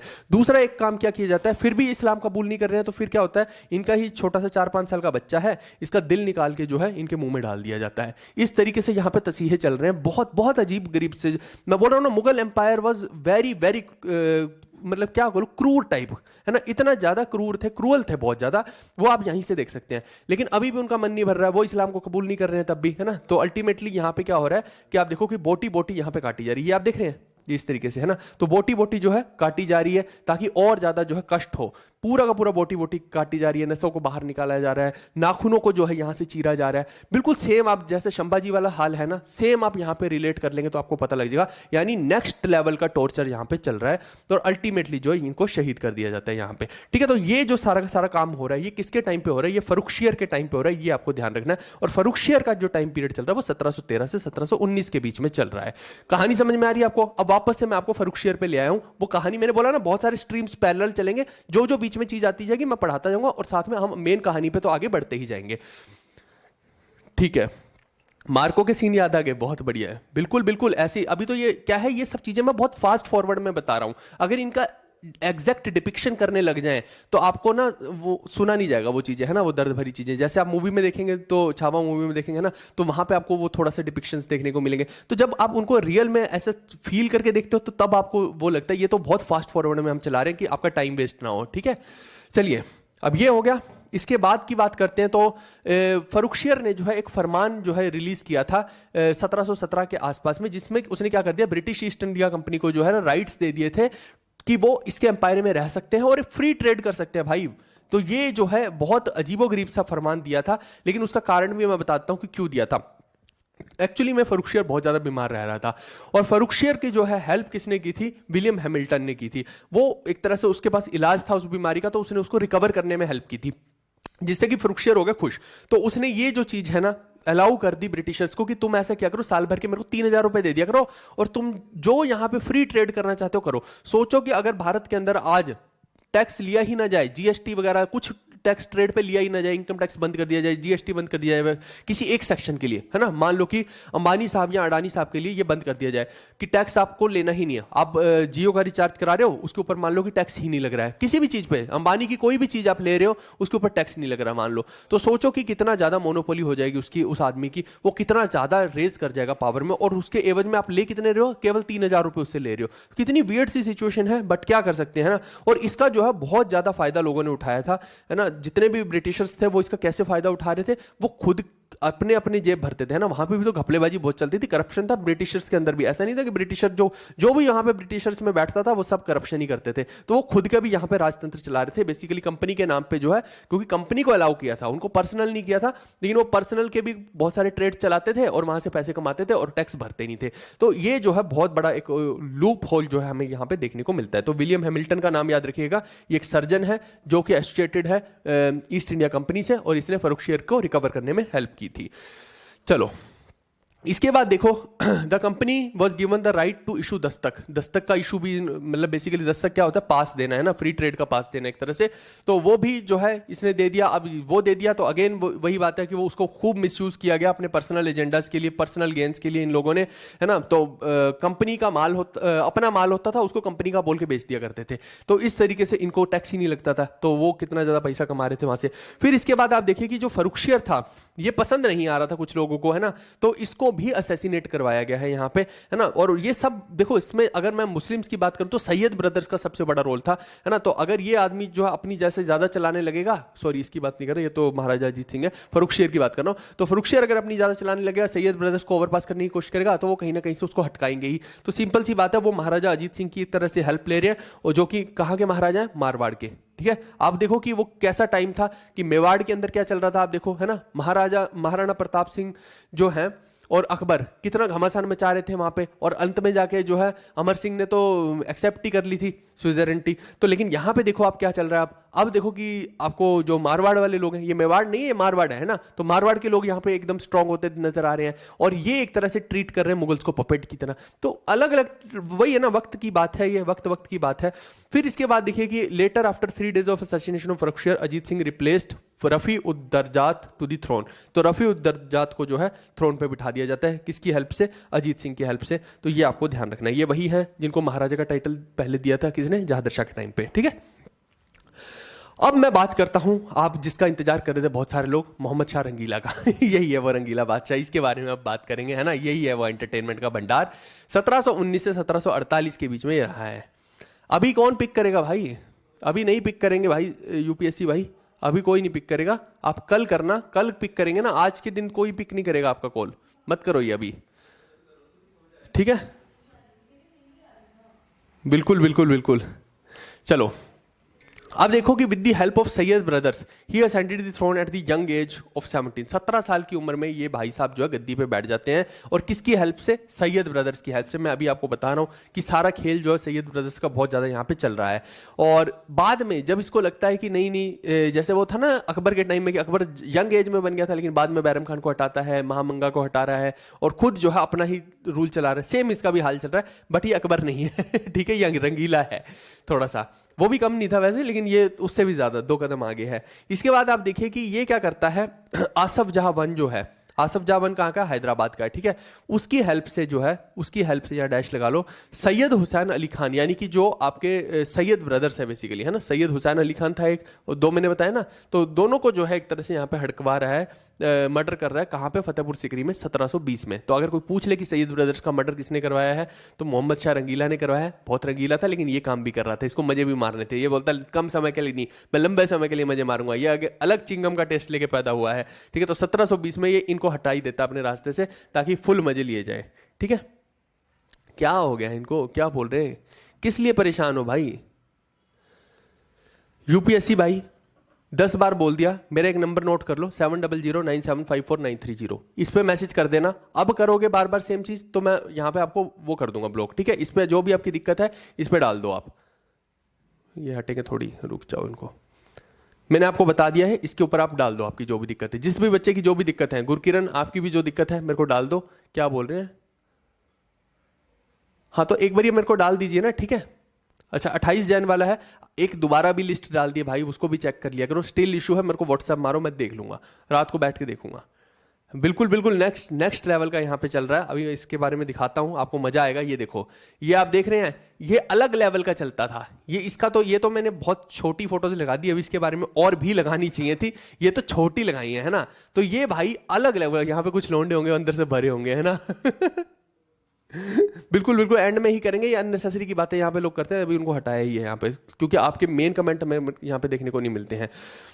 70 में कितना जोड़े कि 17 हो जाए, कुछ नहीं होता है। ये फालतू के फर्जी लोग हैं, अपना पब्लिसिटी में लगे हुए, मत पड़ो इनके चक्करों में, ठीक है। तो आप ये देखो कि ये भाई साहब अलग मजे में चल रहे हैं, है ना। आपको पूरे के पूरे वहां पे महल के अंदर कहीं आदमी ही नहीं दिखाई दे रहे, है ना। ये देखो, ये अलग लेवल पे चल रहा है ना। सारी की सारी जगह पे जनान खाना घुसा रखा है इसने, तो इसने तो महल को ही हरम बना लिया होगा। तो इस तरीके से आप देखिए कि ये अलग लेवल पे चल रहा है। जबकि आप देखो कि इस टाइम पे भारत के अंदर कितनी बड़ी रिस्पॉन्सिबिलिटी इस आदमी के ऊपर थी, और ये क्या कर रहा है? मजे मार रहा है, और ये बहुत लंबे समय तक मजे मार रहा है, ऐसा भी नहीं कि कम समय तक, है ना। और ना बिल्कुल सेना को स्ट्रेंथन कर पा रहा है, ना इसको अपनी बाउंड्रीज की टेंशन है, ना इसको टैक्स की टेंशन है ना। अलग ही चल रहा है ये भाई, इसको इस चीज से फुर्सत मिले तब तो ये आगे देखे, है ना। तो इसका जो एवज है, आप सोचेंगे कि फिर कौन सी बड़ी बात होगी, बादशाह तो नहीं, इसका बहुत बड़ा जो हर्जाना है भारत के लोग को भुगतना पड़ेगा अभी, है ना। बहुत मारकाट यहां पे मचने वाली है। वो क्यों मचने वाली है उसका भी कारण अभी आप बता रहा हूं आपको। ये देखिए कि इसी के टाइम पे फारस के अंदर जब हम देखते हैं, यानी कि इस तरफ दिल्ली है और इस तरफ फारस है, ईरान की मैं बात कर रहा हूं। यहां का जो बादशाह है नादिर शाह, ये नादिर शाह यहां पे उसको एक्सपेंड करना है उस तरफ जाके, है ना। अब उसको वेल्थ चाहिए, बहुत सारा पैसा चाहिए है। पैसा चाहिए तो कहां से लेके आएगा? तो पैसा लेने के लिए वो इस तरफ से आता है, इस तरफ आता है ना, दिल्ली के तख्त की तरफ। जब आ रहा है रास्ते में तो उसके बंदे इतना मारकाट वहां पे मचा रहे हैं ना, खूनम खून गलियां को कर रखा है बहुत ज्यादा। आप देखिए फारस के लोग जो है ना बहुत बड़े लड़ाके माने जाते थे उस टाइम पे, और ये बहुत ज्यादा दुर्गति मचाया करते थे जहां भी जाते थे, गंद मचा देते थे। बेसिकली देवर इन्वेडर्स, है ना, ये कोई राजपाट करने के लिए नहीं आ रहे, ये सब तबाह करने के लिए आ रहे हैं। जहां से जितना पैसा मिल रहा है लूट लो, है ना, साथ में सेक्स स्लेव बना के लेके जा रहे हैं, जो भट्टे कट्टे आदमी दिखते हैं उनको गुलाम बना के ले जाते हैं। तो ये बहुत सारा अजीबोगरीब सा सिस्टम यहाँ पे चलता हुआ हमें देखने को मिलता है नादिर के लिए। बेसिकली आप देखिए कि ये एक लांछन था भारत के ऊपर कि भारत में कोई है ही नहीं जो नादिर को अपोज कर पाए। मोहम्मद शाह रंगीला अपने रंगीलियों में मजे में था, वो अलग ही, है ना। उसको बोल रहे हैं कि बादशाह सलामत, उधर से वो नादिर आ रहा है, वो बोलता अरे कोई बात नहीं, अभी तो लगभग पंजाब में ही पहुंचा है, अभी कोई दिक्कत नहीं है ना। और वो उसको बार बार उसके आते हैं वजीर आते हैं, सर वो पंजाब में पहुंच गया, अब तो कुछ करिए। अरे नहीं नहीं, थोड़ा सा और आगे आने दो, अभी अभी बात नहीं बनी है, अभी हरियाणा तक आने दो। इतने में वो हरियाणा में आ जाता है। आप बोलते कि सर हरियाणा की बाउंड्रीज को टच कर गया साहब, अब तो कुछ करिए। नहीं नहीं, अभी रुक जाओ, अभी अभी मेरे को मौज मस्ती करने दो, आज रात है ना, मेरा अलग प्रोग्राम है, तुम जाओ जाओ, अभी जब वो थोड़ी और आगे आ जाएगा। इतने में वो करनाल पहुंच जाता है भाई साहब, है ना। तो यहां पे आके इस आदमी की आंख खुलती है रंगीले की कि अब जो है इसको रोकना चाहिए, है ना। अभी तक इसको याद ही नहीं आया था कि इसको रोक दिया जाए, अब कह रहे हैं कि अब रोकना चाहिए करनाल में आके, है ना। तो यहां पे जो है बैटल होता है, बैटल ऑफ करनाल, और अच्छा खासा जो है इसकी बंदों की धुलाई होती है। आप देखो कितने वियर्ड सी बात है, यहाँ पे 1 लाख बंदों को आराम से हरा दिया जाता है नादिर के द्वारा। इतने ज्यादा वो कट्टर लोग हैं, और इसकी सेना बिल्कुल भी ऑर्गेनाइज्ड नहीं है। इतने दिनों से क्या कर रहा है, रंगरलियां तो मना रहा है, बिल्कुल सेना के ऊपर ध्यान ही नहीं दे रहा है, तो लोग उस हिसाब से लड़ भी नहीं रहे हैं। तो कुल मिला के यहाँ पे जो घमासान मचता है, और बेसिकली नादिर जो है उसको रोकने वाला कोई है ही नहीं, और नादिर आके इसके गले पे आके तलवार रख लेता है। ये आराम से बैठा है, मजे लूट रहा है, वहां पे इसके गले पे तलवार रखता है, चल पहले तो मेरे को खजाने पे लेके चल, है ना। तो जितना भी इसके बाप दादाओं ने जोड़ रखा था, रंगीले के जितने भी, है ना, पीछे पूर्वज थे, अच्छा खासा इन्होंने अमाउंट जोड़ रखा था, वहां लेके जाता है इसको, है ना। जितना भी खजाना था बंदों को बोलता सब उठाओ पहले तो, है ना। सारा खजाना उठाते हैं। और जो इसके बंदे हैं नादिर के, आप देखो कि ये जितनी भी दिल्ली की गलियां हैं, लगभग हर गली में इन्होंने मारकाट मचाई है, लूट मचाई है, वहां पे बहुत जबरदस्तियां की हैं। आप पढ़िए, कभी डिटेल में पढ़िए इसकी कहानी, तो आपको और ज्यादा वो दुख दर्द लोगों के देखने को मिलेंगे कि बेसिकली इस रंगीले राजा की वजह से लोगों ने जो है कितना ज्यादा झेला है, दिल्ली के लोगों ने तो स्पेशली, है ना। तो सारी दिल्ली की गलियां लाल करवाई हैं इस आदमी ने, दुष्ट ने। तो जितने भी हैं, और साथ में सिर्फ इतना ही नहीं भरा है, आप देखो कि वो हंस रहा था नादिर की, भैया ये कैसे राजा हैं, इनके ये राज कर रहे हैं यहाँ पे। मतलब सच में हंसी वाली और फनी ही बात थी कि ये बेवकूफ राजा जो है, इनसे लोग खौफ खाए हुए हैं, और इनसे जो है लोग डर भी नहीं रहे हैं, है ना। डर रहे हैं मतलब बेसिकली इनके तो पल्ले ही कुछ नहीं है। तो कुल मिला के आपको अगर मैं बताऊं तो मोटा मोटा 80 से 90 करोड़, जितने भी हिस्टोरियंस हैं वो बोलते हैं 80 से 90 करोड़ के आसपास की वेल्थ जो है ना, नादिर यहां से लूट के लेके गया उस टाइम की। आप सोचो कि ये 1700 की बात हो रही है लगभग, है ना, 1700-1800 की बात हो रही है। तो कितना ज्यादा बड़ी वेल्थ वो जो नादिर है यहां से लेके जा रहा है ना, यहाँ की औरतों को, यहाँ के मर्दों को बिल्कुल बेचने के लिए यहां से पूरा फुल ऑन लेके गया। वो जो चीजें 50 दिन के आसपास वो रहा है, 50 दिन मारकाट, दिल्ली ने सांस नहीं ली चैन की, है ना, ऐसा हाल यहाँ पे चला है। और उसके बाद जो है अपने बेटे की शादी जो है मोहम्मद शाह रंगीला की बेटी से करवा के जाता है, ताकि ये भी ज्यादा हिले ना। तो एक तरह से यहाँ पे भी थोड़ा सा मैट्रिमोनियल अलायंस करके भी जा रहा है, ऐसा नहीं है कि यूं ही जा रहा है, ठीक है। तो इतना ज्यादा तसीहा जो है दिल्ली की प्रजा ने सहा है, ये आप बोल सकते हैं। और बैटल ऑफ करनाल की डेट पूछ ले तो 1739 में ये बैटल हुआ है, ये आपको ध्यान रखना है। और जो अब्दाली का इन्वेजन हुआ है वो हुआ है 1748 में, वो भी इस रंगीला राजा के टाइम में ही हुआ है। ये इतना भड़वा आदमी है ना, इसको कुछ अकल तो है नहीं है, आप देख ही रहे हैं कि इसके हालात क्या है। तो पहले एक लूट के गया, फिर दूसरे ने सोचा कि अब मैं भी चलता हूं, मैं क्यों पीछे रहूं, है ना। दिल्ली के वहां तख्त पे अभी और भी पैसा छुपा के रखा होगा कहीं ना कहीं, तो इनको लगा कि अच्छा हो सकता है कि कोई और गुफा में रखा हो। तो उधर से अब्दाली है, अब्दाली अब आएगा, है ना। तो वो 1748 के आसपास आ रहा है, वो भी इसी के ड्यूरेशन में ही आ रहा है लगभग, जब इसका मरने का टाइम है तब अब्दाली आ रहा है यहाँ पे, ऐसे समझ लीजिए, है ना। तो वो भी लूटपाट करके जा रहा है। तो कुल मिला के यहाँ पे जो है बेसिकली आप देखिए कि नॉर्दर्न इंडिया की मैं बात करता हूं तो लगभग देखो इन्वेडर्स आते थे, लूटपाट मचाते थे, उत्पात मचाते थे। जो पूरी की पूरी सिटी एक अच्छी फ्लरिश्ड होती थी, सारी को उजाड़ के चले जाते थे। कितने लोग जो है वहां से सफर करते थे। तो यही दिक्कत है ना। तो जब सेंट्रल पावर वीक होती है तो कोई बाहरी व्यक्ति आएगा और मारकाट मचाएगा और परेशान करेगा, सिंपल सी बात है। आज अगर हमारे बॉर्डर से सोल्जर्स हट जाए तो देखो क्या हाल होगा, अभी पता लग जाएगा आपको, है ना। तो खुद समझदार हो इतने तो आप। अब जो नादिर है भारत से जब वो जाता है तो शाहजहां का एक पीकॉक थ्रोन याद है आपको, मयूर सिंहासन, वो एक तो वो लेके जाता है साथ में, ठीक है। मयूर सिंहासन के साथ कोहिनूर का जो डायमंड आप बोलते हैं ये लेकर जा रहा है, ठीक है। तो कोहिनूर का डायमंड देखो कब से चला था और अभी तक चल रहा है, और आगे चल के अंग्रेज हड़पेंगे। पहले सिख एम्पायर वाले लोग हड़पेंगे, फिर उसके बाद अंग्रेज हड़पेंगे। तो ऐसे करके जो है आज अंग्रेजों के बाद से सुख से, है ना, जिसके पास भी जाता है उसका पूरा परिवार तबाह कर देता है। तो अंग्रेजों के पास गया तो धीरे धीरे अंग्रेज भी डिक्लाइन कर गए, श्रापित हीरा ये ऐसा बोला जाता है, लोग तो बोलते हैं इसको, ठीक है। तो इसके बाद अगर मैं इसी ड्यूरेशन की बात करता हूँ तो जो मुर्शीद कुली खान है ये कहाँ पे बंगाल, बिहार और उड़ीसा का जो है एरिया संभाले हुए है, तो इसके बारे में भी मैं आगे चल के बात करूंगा, है ना। तो एक मुर्शीद कुली खान जो है बंगाल, बिहार, उड़ीसा का एरिया संभाले हुए यहाँ पे इंपॉर्टेंट है, इसके बारे में मैं आगे चल के आपको बताऊंगा। तो ये आप देखिए कि मेजर मेजर मैंने फैक्ट यहाँ पे लिखे हैं, मोटा मोटा हिस्टोरियंस का ऐसा कहना है कि 82,000 करोड़ रुपए के आसपास, सॉरी 82 करोड़ बोल दिया था, है ना। तो इस ये आप देख लीजिए हिस्टोरियंस का है, ये मेरा कोई इसमें क्लेम नहीं है और ये कोई इतना इंपॉर्टेंट फैक्ट भी नहीं है, बट ये एक दर्शाने के लिए चीज होती है ये सब कि बहुत ज्यादा वेल्थ जो है भारत से लेके गया है, ये सिर्फ एक दर्शाने की चीज है ना। अब किसी ने गिना नहीं है कि नादिर कितना ले गया है, बट एक वो सिंबॉलीफाई करता है बेसिकली कि बहुत ज़्यादा भारत की वेल्थ जो है ड्रेन हुई उस टाइम पे, ये आप समझ सकते हैं, ठीक है। तो वीक लोगों का यही दिक्कत रहती है, और ये सारा का सारा पिकॉक थ्रोन, डायमंड, कोहिनूर वाले का सब मैंने यहाँ पे लिख दिया है नादिर के बारे में, आप इसको पढ़ सकते हैं। इसके बाद ये मेरे को बड़ी हंसी वाली बात लगी, रंगीले के टाइम में साइंटिफिक डेवलपमेंट भी हो रही है बिल्कुल बिल्कुल, तख्ते ताउस, कोहिनूर सब लूट लिया था, सब ले गया था, इनको दंगा कर गया, इसके कपड़े लेने बस, कच्चा भी ले जाता, मैं तो ये सोच रहा था इसका, है ना, कि कपड़े भी ले जाता और कच्चा भी ले जाता उसके बाद, जब सब कुछ ही ले गया था। तो ये वैसे भी इसको जरूरत तो थी नहीं, है ना, नंगा ही तो घूमता था ये, आपने देखा रंगीला है इसलिए चलो during the reign of Mohammad Shah एक सिग्निफिकेंट साइंटिफिक वर्क भी आपको देखने को मिलेंगे, है ना, जिसको बोला जाता है जिज़े मोहम्मद शाही।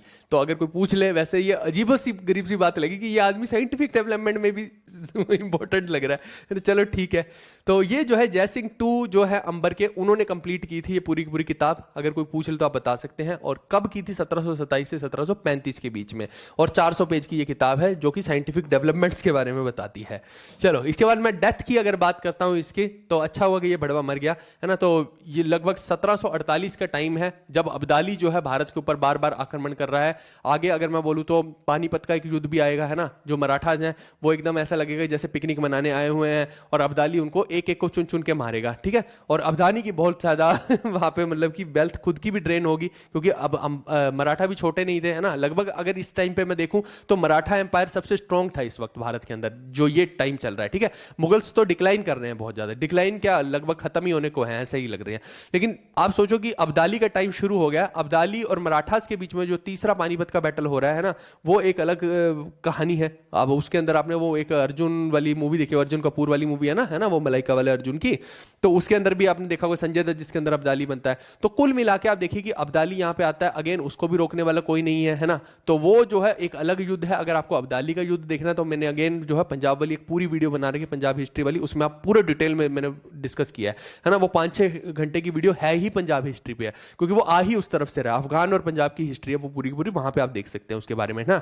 तो अब्दाली का नाम इसलिए इंपॉर्टेंट है क्योंकि इसी के जो आगे सक्सेसर हैं, इसी के वंश के लोग हैं जो आगे चल के भी भारत के अंदर आने की कोशिश करेंगे, है ना। तो वो अंग्रेजों के टाइम तक जो है ये सारा का सारा खेल चलता रहेगा। और जो रंजीत सिंह है वो एक पंजाब का जो एम्पायर कार्व आउट करेंगे, उनका जो लड़ाई है बेसिकली आप समझना अब्दाली के पोते से होने वाली है। तो ये एक मैं और आपको माइंड में हिंट क्लियर किए हूं ताकि आपके दिमाग में वो चीज रहे कि पंजाब का जो एरिया है बेसिकली वो अब भारत का एक इंटीग्रल पार्ट रहेगा धीरे धीरे जब हम देखेंगे। बट अगेन अंग्रेजों के आने से वो वहां भी चीजें सब बिगड़ती हुई नजर आएंगी हमें, है ना। तो वो सब चीजें आगे चल के देखेंगे। बट यहाँ पे आपको देखना बैटल ऑफ मनुपुर होता है यहाँ 1748 में, और यहाँ पे जो है वो लोग इतना टूट के पड़ते हैं अब्दाली के लोग, यहाँ पे ये रंगीले की पूरी सेना को, यहाँ पे कोई है ही नहीं लड़ने वाला बंदा, है ना। तो आप देखिए कि बहुत बुरा हाल होता है जब रंगीले को इस बारे में पता लगता है, उसको न्यूज आती है कि भैया यहाँ तो ऐसा ऐसा हाल हो गया। तो ऐसा बोला जाता है कि वो कुछ उसके मुंह से निकला ही नहीं, वो शांति से बैठा था, जैसे बैठा था वैसे का वैसे बैठा रह गया कि अच्छा एक और आ रहा है मेरे को लूटने के लिए, है ना। और वो बस पता नहीं क्या करके बैठा था, क्या लगा के बैठा था या क्या कर रहा था ऐसा उससे पहले, है ना। जैसे बैठा था वो ऐसे ऐसे ही बैठा रह गया, उसके बाद वो लुढ़क ही गया। तो ये ऐसा बोला जाता है उसके बारे में। 3 डेज तक तो भैया शोक सभा वहां पे चलती रही। इसके बाद गद्दी पे कौन बैठता है, आलमगीर 2 बैठता है। 1754 से 1759 तक का टाइम है, बहुत ज्यादा लंबा टाइम तो ये नहीं रह रहा, जबकि रंगीला तो बहुत ही लंबा टाइम रहता है ना, वो तो अलग लुत्फ उठा रहा था एक्चुअली रंगीला राजा ही वत्सायन है सही है भाई, सही है, बिल्कुल बिल्कुल। मेरा डायमंड किसी का ना हुआ डायमंड तो भाई तुम्हारा कहाँ से हो जाएगा। अब देखो जो बैटल ऑफ प्लासी है 1757 का है, ये आपको ध्यान रखना है, ये इसी के ड्यूरेशन में होता है बैटल ऑफ प्लासी। आगे चल के हम बात कर लेंगे इसकी भी। तो आलमगीर टू के बारे में कोई बहुत ज़्यादा आपको जानने की जरूरत नहीं है। अब देखो कि इसी के ड्यूरेशन में ही आप देखो जस्ट इसको लगता लगता ही आएगा शाह आलम टू। अब शाह आलम टू का एक और नाम है अली गौहर, ठीक है। तो ये गौहर खान मतलब है, अली गौहर है ये, ठीक है। तो 1759 से 1806 के बीच में ये आ रहा है। और जो तीसरा बैटल है पानीपत का वो इसी ड्यूरेशन में हो रहा है, जो मैंने अभी बताया आपको कि अहमद शाह अब्दाली और मराठाओं के बीच में हो रहा है। मुगल एम्पायर कुछ खास कर नहीं पा रहा है ना, इनके बस का बात भी नहीं है। तो ऑब्वियस ही बात है यहाँ पे जो है ये पपेट का ही रोल प्ले कर रहे हैं। और जो मराठाज हैं वही उनके हाथ में बहुत ज़्यादा स्ट्रॉन्ग होल्ड है। उनका तो सपना ही ये था है ना कि अटक से कटक तक का वाला पूरा का पूरा कि पूरा का पूरा मराठा साम्राज्य बना देंगे हम। लेकिन यहाँ पे हमें कहीं भी वो देखने को मिलता नहीं है, क्योंकि वो तो इस हिसाब से आए थे यहाँ पे तीसरे बैटल में पानीपत के कि ये तो हम यूं ही हटका देंगे अब्दाली को, है ना। तो अच्छी खासी सेना लेके पूरा का पूरा तलवार भाले भूले लेके और अपने गए थे, और साथ में फैमिलीज को भी लेके गए थे, है ना। घर की औरतों को लेके गए, बच्चों को लेके गए, जैसे पिकनिक पे जा रहे होते हैं। तो इस तरीके से हमें देखने को मिलता है कि वो लुत्फ उठा रहे थे, है ना। रात को जश्न मना रहे थे, कोई दिक्कत नहीं, सुबह तो हम जीत ही जाएंगे। लेकिन जब सुबह युद्ध में पहुंचते हैं तो इतना बुरा हाल अब्दाली इनका कर देता है, चुन चुन के ढूंढ ढूंढ के जहां जहां भी मराठा दिख रहे हैं उनको मारना पड़ रहा है ना। लड़ रहे हैं लेकिन अब्दाली के पास देखो कि small army but organized army, और साथ में देखिए कि असला बारूद बहुत ज्यादा है। तो असले बारूद से लड़ेगा तो ऑब्वियस सी बात है कि थोड़ा सा टेक्नोलॉजिकली एडवांस हो जाएगा। जो टेक्नोलॉजिकली हल्का सा एडवांस हो गया उसको वो एक हेल्प मिलती है टेक्नोलॉजी की, है ना। तो सिंपल सी बात है कि हावी तो हो गई। तो इनका इतना बुरा हाल हुआ था देखो कि इसी के बाद तो लगभग पूरा का पूरा मराठा एम्पायर ही कोलैप्स होता दिखाया है ना। कोई ऐसा दिखा नहीं कि उसके बाद कि मराठा जिंदा भी थे, धीरे धीरे खत्म ही हो रहे थे पूरे का पूरा, है ना। तो वो सह ही नहीं पा रहे थे, उनके सेंट्रल राजा तो सह ही नहीं पा रहे थे कि भैया ऐसा हो गया उनके साथ, सारी की सारे तो मर मुर गए यहीं पे ही। तो ये जो है बहुत अजीबोगरीब सी चीज जो है इन्होंने लाइटली ले लिया बेसिकली अब्दाली को। और ऐसा बोला जाता है, वो मूवी आपने देखी होगी है ना पानीपत वाली, उसमें बोला जाता है कि अब्दाली इसके बाद भारत ही नहीं आया कभी, जबकि ऐसा नहीं है भाई साहब। इसके बाद जो है वो आता रहा है अब्दाली, उसके बाद तो कई बार आ गया वो भारत के अंदर, है ना। तो वो मराठाओं तक नहीं पहुंचा, इसका ये मतलब थोड़ी कि वो भारत नहीं आया, है ना। तो ये मूवी में गलत फैक्ट दिखाया गया है। उसके बाद जो उसका मेन युद्ध है वो सिख एम्पायर के लोगों से होता रहा है, और पंजाब ने तसीहे सहे हैं उसके बाद, ठीक है। वो एक अलग कहानी है, वो पंजाब वाली हिस्ट्री में देख लेना, है ना। वो बहुत लंबा हो जाएगा फिर, वो मजेदार है, वो अलग कहानी मैं बोल रहा हूँ, मजेदार है, वो देखनी पड़ेगी आपको फिर। इसके बाद देखिए कि बैटल ऑफ बक्सर की अगर मैं बात करता हूँ तो 1764 का टाइम है बैटल ऑफ बक्सर का। ये जो है मीर कासिम और शुजा-उद-दौला यहाँ पे लड़ते हैं, ठीक है। तो ये एक ध्यान रखिएगा, इनके बारे में हम बाद में बहुत डिटेल में बात करेंगे। अभी तो सिर्फ मैं रफ चीजें बता रहा हूँ कि क्या चीजें हो रही हैं आसपास के टाइम में, है ना। तो ये जो शाह आलम है इसकी के आसपास में बैटल ऑफ बक्सर भी हमें देखने को मिल रहा है, ठीक है। बक्सर का युद्ध अंग्रेजों के साथ। फिर आप देखिए कि he was Bengal forces ultimately यहां पे देखो कि जब डिफीट हो जाती है, बंगाल के साथ मिलकर तो लड़ रहे हैं ना। तो यहां पे अंग्रेजों का ऑब्वियस ही बात है कि एक हित छुपा हुआ है, और वो क्या करते हैं यहाँ पे ट्रीटी ऑफ इलाहाबाद कर लेते हैं। ये भी हम बाद में पूरा का पूरा जब वो अंग्रेजों वाला शासन देखते हैं ना तो उसके अंदर बहुत डिटेल में हम पढ़ते हैं, क्योंकि पेड़ में तो मैंने बहुत एक एक चीज को बाइफरकेट करके बताया कि कैसे क्या चीज होती है, युद्ध में क्या हुआ। बट अब उतना ज्यादा अभी यहाँ पे करने का मुझे नहीं सेंस बैठता, तो मैं मेन चीज आपको बता रहा हूँ। तो इलाहाबाद की ट्रीटी होती है 1765 के बीच में, अगर कोई पूछ ले तो ये आप बता सकते हो इसके बारे में, ठीक है। जिसके अंदर क्या हुआ था, diwani of Bengal was granted to company, और दीवानी ऑफ बंगाल बिहार एंड उड़ीसा, यानी कि कंपनी के पास उनके दीवानी राइट्स आ गए थे, यानी पैसे वाले जितने भी रेवेन्यू वाले राइट्स थे ना वो सारा ईस्ट इंडिया कंपनी के पास आ गए थे। ये आप समझ सकते हैं।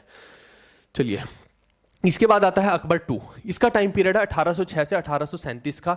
अब देखो कि राजा राम मोहन राय जो है वो इसी के कंटेम्परेरी एक है, और उनको जो है टाइटल राम मोहन रॉय को राजा का टाइटल यही दे रहा है ये आदमी। तो अगर कोई पूछ ले, मेजर मैं चीजें बता रहा हूं आपकी, है ना। इसके अलावा इसने हिंदू मुस्लिम यूनिटी को प्रमोट करने की कोशिश की, क्योंकि यहाँ पे अंग्रेज कहीं हावी होते नजर आ रहे हैं और मुगल्स तो ऑलमोस्ट खत्म ही होते दिख रहे हैं। तो इसने एक फेस्टिवल की शुरुआत की थी, फूल वालों की सैर। ये जो है फेस्टिवल इसने शुरू किया था। कई बार पेपर में ये पूछा जाता है, तो आप बता सकते हैं कि फूल वालों की सैर किसने स्टार्ट किया था। इसके बाद अगर हम बात करते हैं तो आता है बहादुर शाह टू। यही वो आखिरी राजा है लगभग, है ना। अब ये मैं बताऊं तो ये लगभग पपेट चल रहा है अभी पूरा का पूरा, क्योंकि ट्रीटी ऑफ इलाहाबाद के बाद जो है लगभग सब कुछ खत्म ही था, है ना। इलाहाबाद की ट्रीटी होगी फिर कुछ रहा ही नहीं, क्या रहा इनका, है ना। ये सब पपेट के तौर पर ही काम कर रहे थे। अंग्रेज जो है लगभग आप देखो कि वो पहले बंगाल में घुसे थे, लेकिन ये तो फ्री में मिल गया दिल्ली का तख्त तो उनको इस चक्कर में, है ना, पूरे के पूरे युद्ध के चक्कर में। तो वो जो हमें देखने को मिलता है प्लासी वाले में तो शुरू ही हुआ बंगाल के अंदर, है ना।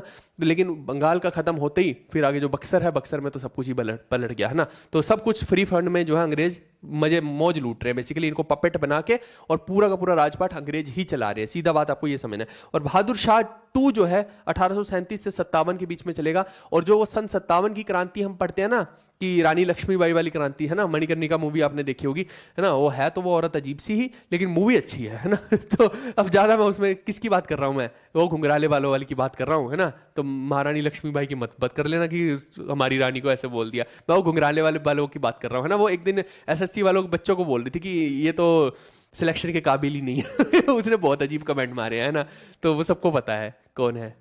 अच्छा, बेस्ट टीचर है, बिल्कुल बिल्कुल, धन्यवाद भाई, धन्यवाद आपका। तो ये आखिरी मुगल है, मुगल एम्पायर है, एम्परर है। एक्चुअली में अंग्रेजों ने इसके बाद ये बोल दिया था कि भैया हम आगे से ना, क्योंकि ये सन 57 की क्रांति हुई तो अंग्रेज भी सकपका गए, और उन्होंने बोला कि अब से जो है ना हम किसी को भी राजा मानेंगे ही नहीं। बहुत ह्यूमिलेट किया है बहादुर शाह जफर को, तो ये तो आप मतलब कि सन 57 की जब मैं क्रांति पढ़ाऊंगा तो उसमें बताऊंगा पूरा डिटेल में। इसके जो लड़के होते हैं उनको गोली मार के उनकी तो हत्या ही कर दी जाती है सरेआम मौके पर ही है ना। और इसको जो है रंगून में डिपोर्ट कर दिया जाता है, वहां एग्जाइल में बेसिकली भेज दिया जाता है, और वहीं पर ये मर जाता है। ठीक है, तो यानी कि यहाँ पे इसके साथ तो बहुत ही दुर्गति हुई। नाम का ही राजा था ये, कुछ खास कर नहीं पाया। ये मुद्दे की बात ये है। अब ये जो जफर का हम नाम देखते हैं, तो जफर जो है इसने अपना पोइट्री में नाम रखा हुआ है। ठीक है, इसीलिए इसको बहादुर शाह जफर भी बोलते थे। कविताएं बहुत अच्छी लिखता था, तो बस कविता ही लिखता लिखता लुढ़क गया। इसके बाद 57 के क्रांति में अगर कोई बोल देगा कि सन 57 की क्रांति में सब ने अपना राजा किसको माना था, मेन राजा, तो वो बहादुर शाह को ही माना था। ये आप ध्यान रखना, ये बहादुर शाह अलग है, और बहादुर शाह वन जो मुअज्जम था, मुअज्जम अलग था। वो औरंगजेब का बेटा था, ये औरंगजेब का बेटा नहीं है, कंफ्यूज मत कर देना। ठीक है, तो रंगून में जो है इसने बहुत खस्ता हालत में जो है आखिरी सांस ली थी। कुल मिला के ये तो मैंने लेटर मुगल्स के बारे में बताया। अभी बहुत कहानी बाकी है, अभी रुक जाओ, अभी ये मत समझना कि अभी कहानी खत्म हो रही है। आप देखो, अगर आपसे कोई पागल राजा का पूछता है पेपर के अंदर, तो मोहम्मद बिन तुगलक है वो। फिर मूर्ख लंपट राजा या फुलिश लैंप किंग अगर कोई पूछ ले तो जहादर शाह है ना, जो औरतों के वेशभूषा में आया करता था, वही है जहादर शाह। ठीक है, और इसने जो है टोल भी माफ कर दिए थे, टोल ही हटा दिए थे, ये आपको मैंने बताया था ना। और फरमान वाला किसमें बताया था मैंने, फर्रुखशियर में बताया था कि 3000 के एवज में जो है उसने फरमान को घोषित कर दिया कि करो, फ्री ट्रेड करो है ना, तो वो फर्रुखशियर का था, कंफ्यूज मत करना। इसके बाद ये तो चलो कि औरतों के कपड़े पहन के आ रहा था, तो रंगीला क्या कर रहा था, रंगीला राजा किसको हमने बोला, मोहम्मद शाह को बोला है, ये बिना कपड़ों के ही आ रहा था। ठीक है, तो कच्चा भी नहीं था इसके पास। तो ये इस तरीके से जो है आपको ये 3 याद रखने, इनके बारे में डायरेक्टली पेपर में आता है कि ये किसको बोला जाता है, तो आप बता सकते हो यहां से। फिर इसके बाद देखो कि बहुत सारी इंडिपेंडेंट स्टेट्स भी बनती हैं। अभी मैं बंगाल के बारे में डिटेल में बताऊंगा आपको, पहले बता देता हूं बंगाल के बारे में थोड़ा सा कि बंगाल कैसे बनती है। आप देखो कि ये व्यक्ति है मुर्शीद कुली खान। अब इनको जो है ना बंगाल का दीवान बना दिया जाता है, किसके द्वारा, औरंगजेब के द्वारा 1700 के आसपास में। ठीक है भाई, और यहीं पे बंगाल का उस टाइम पे गवर्नर कौन हो रहा था, अजीमुशान। ठीक है, आपको याद है ना वो अजीमुशान के बारे में मैंने बताया था, बेसिकली वो औरंगजेब का पोता हो गया एक तरह से अजीमुशान, जिसका बाद में बहादुर शाह के साथ जो है युद्ध भी होता है ना। तो बहादुर शाह के साथ कह रहा हूँ, जहादर शाह के साथ युद्ध होता है। ठीक है, क्योंकि बहादुर शाह का तो बेटा ही हो गया वो, उसके साथ क्या युद्ध होगा उसका। तो कुल मिला के बात है कि अजीमुशान का जो है लड़ाई हो जाती है मुर्शीद कुली खान से, और यहाँ पे जो है मुर्शीद कुली खान को फिर दक्कन में भेज दिया जाता है। लेकिन फिर जैसे जैसे मामला सुलटता है, फिर इनको वापस से जो है बंगाल में भेजा जाता है। तो कुल मिला के 1717 में अगर देखेंगे तो बंगाल का सूबेदार इनको बना दिया जाता है, किसके द्वारा, फर्रुखशियर के द्वारा। ठीक है, ये आपको ध्यान रखना है 1717 में। अब ऐसे ही टाइम पे इसको लगता है कि भैया मैं इनकी क्यों सुन रहा हूं, और वैसे भी फर्रुखशियर बहुत ही वीक किंग बन चुका है, तो उसके अंडर मैं क्यों रहूं। तो अगेन बंगाल को यहां पे एक मौका दिखाई देता है और वो अपने आप को अलग करने की कोशिश करता है। तो इन्हीं के कार्यकाल में जो 1717 के अंदर ये खुद को पहला नवाब घोषित कर देते हैं बंगाल का। तो अगर कोई पूछ ले तो कौन है बंगाल का पहला नवाब, तो मुर्शीद कुली खान है। यहां से बंगाल एम्पायर हमें अलग होता दिखाई देता है। मोहम्मद शाह रंगीला के लिए तुम कर लो मुझे, कहते जेंडर ही पलट दिया। हाँ, तुम उसी के चक्कर में मौज लूट लो, जितने भी लोग हैं बस उसी के लिए मजे ले रहे हैं यहाँ पे। चलो कोई बात नहीं।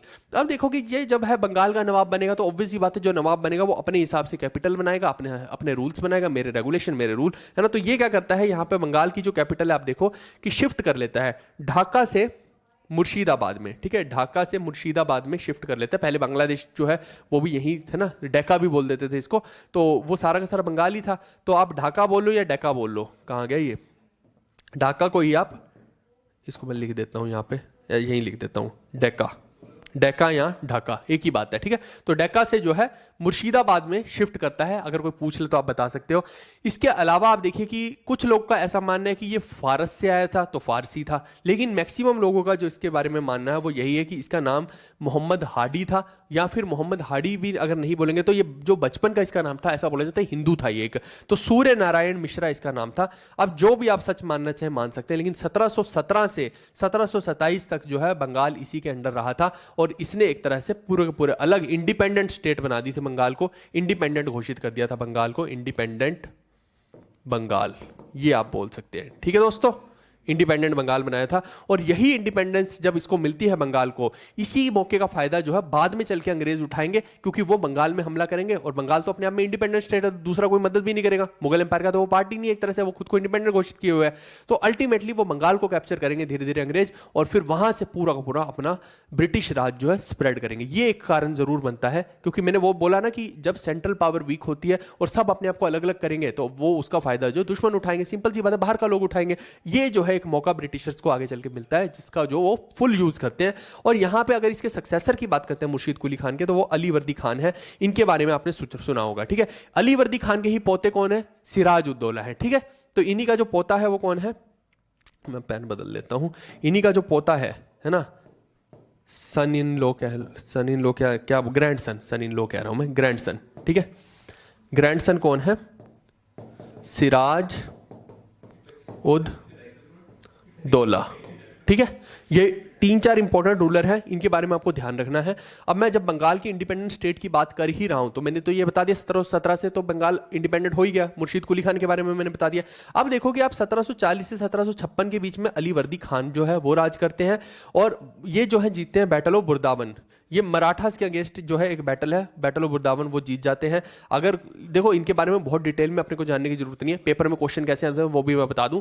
वो सीधा रूलर पूछेगा, वो बोलेगा अली वर्दी खान बताओ कि कहां का रूलर था, कहां का नवाब था, तो सीधा बोलोगे बंगाल का था। ऐसे ही वो मुर्शीद कुली खान का भी पूछता है, आप पेपर में उठा के देखो क्वेश्चन वो कैसे पूछता है ना, तो सीधा बोलोगे कि ये भी बंगाल का था, मुर्शीद कुली खान। फिर इसके अलावा मीर जाफर की बात कर लो, है ना, या फिर मीर कासिम की बात कर लो, ये सारे भी बंगाल के थे। तो आपको बंगाल के नवाब्स के बारे में और कुछ कुछ नवाब हैदराबाद के बारे में पता होना चाहिए। वो सीधा बस यही पूछता है कि ये कहां के थे, तो वो अगर नहीं पता होगा तो फिर आप बता नहीं पाओगे। मैंने तो उल्टा आपको ज्यादा ही बता दिया है। फिर देखो कि 1757 से 1760 के बीच में यहाँ पे मीर जाफर रहता है। इससे पहले कौन होता है? इससे पहले जो है ना 1756 से 57 के बीच की अगर मैं बात कर रहा हूं यहाँ पे, है ना, तो ये तो अली वर्दी खान के बाद कौन बन रहा है? सिराज उद्दौला बन रहा है। अब सिराज उद्दौला के टाइम पे ही जो है बैटल ऑफ प्लासी होता है, और ये जो मीर जाफर है इसी का कमांडर, ये यहाँ पे अगेन जो है बिट्रे कर रहा है। किसको कर रहा है? सिराज उद्दौला को। सोचो वो 300-400 अंग्रेज हैं, है ना, वो कहां से 10-20 हजार लोगों को मुकाबला कर लेंगे। लेकिन जब आपकी सेना ही नहीं लड़ेगी उनके साथ तो क्या हो गया?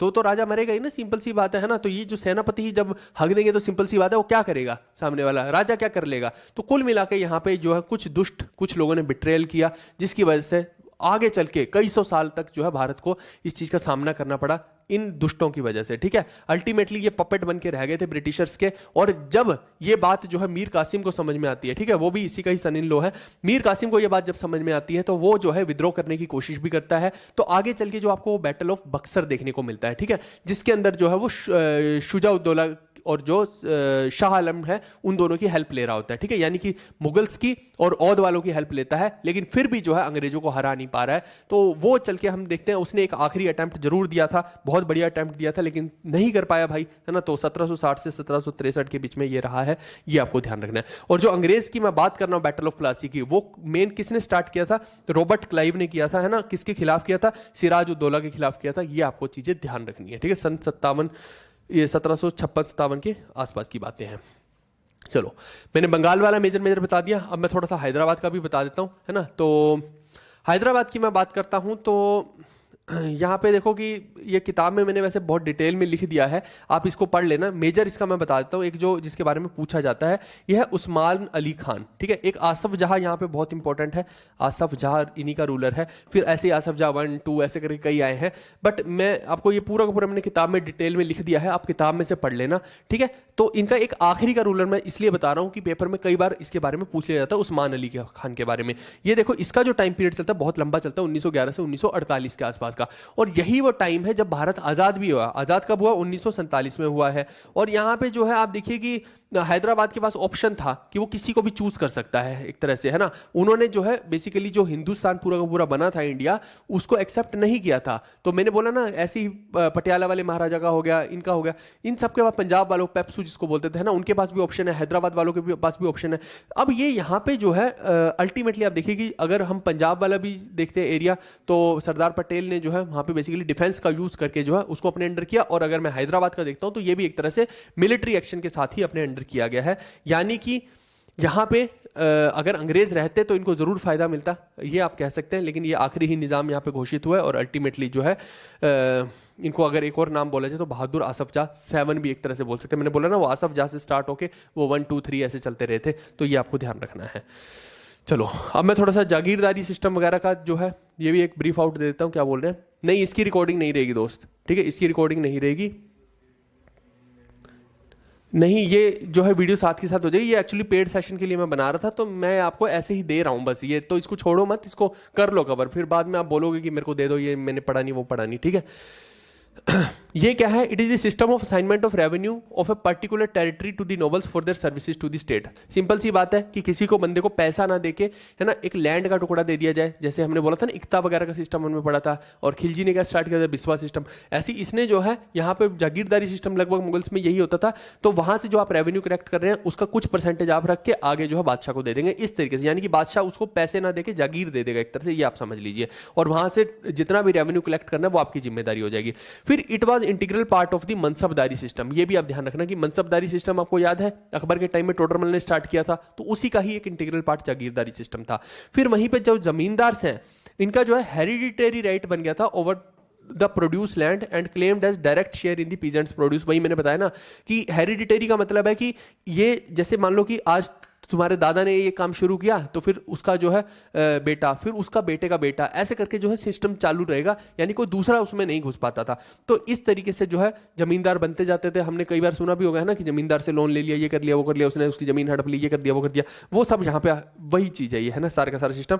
अब यहाँ पे देखो कि जितना भी पीजेंट उगाता था उसमें 10% से लेकर 25% तक कितना भी शेयर हो सकता था एक जमींदार का। और ऐसे ही पीजेंट्स का बहुत ज्यादा शोषण होता था। अल्टीमेटली ये जो है ना जमींदारी व्यवस्था, ये बहुत ज्यादा टॉर्चरस साबित हुई, है ना, आगे चल के, बट उसके अंदर अभी नहीं घुसते हैं। और it is the system of assignment of revenue of a particular territory to the nobles. ये तो मैं समझा ही चुका हूं। अगर कोई पेपर में सीधा सीधा डेफिनेशन बोल देगा तो ये मैंने बता ही दी ना, कि सीधा पैसा ना देके एक लैंड का टुकड़ा दे दिया और उसके रेवेन्यू में से शेयर दे दिया, इसी को बोलते हैं जागीरदारी सिस्टम, है ना। और इंटीग्रल पार्ट किसका है? मनसबदारी सिस्टम का। चलो इसके बाद इंपॉर्टेंट टर्म्स की मैं बात करता हूं मुगल एम्पायर की। तो आप देखिए कि जैसे दीवाने आला या वजीर जो होता है, ये क्या हो गया? हेड ऑफ रेवेन्यू डिपार्टमेंट, पैसे वाले डिपार्टमेंट का हो गया दीवाने आला या दीवाने वजीर, ठीक है। फिर मीर बख्शी जो है वो हेड ऑफ मिलिट्री डिपार्टमेंट होता है। जैसे हमने दिल्ली सल्तनत में अलग अलग लोगों का देखा ना, ऐसे ही यहां पे भी देखने की अलग अलग लोगों को क्या बोलते थे। इंपॉर्टेंट पोस्ट्स की बात कर रहा हूं। फिर मीर समन जो है in charge of the imperial household हो गया, है ना, जो शाही महल के अंदर जो शाही काम है वो यही देखेगा, पूरे का पूरा हैंडल करेगा, है ना, एक तरह से शाही मैनेजर टाइप मान लो। फिर बरीद तो इंटेलिजेंस ऑफिसर हो गए, ये तो आपको पता ही है, मैंने 10 बार बता दिया। वगिया नवीस जो है वो रिपोर्टर हो गए वहां टाइम, उस टाइम के। काजी जो हो गए वो जुडिशियल डिपार्टमेंट, काजी हो गए, मौलवी हो गए, लगभग ये आप सारे देखेंगे तो जुडिशियल डिपार्टमेंट के ही होते थे, है ना, कोर्ट वाले हो गए।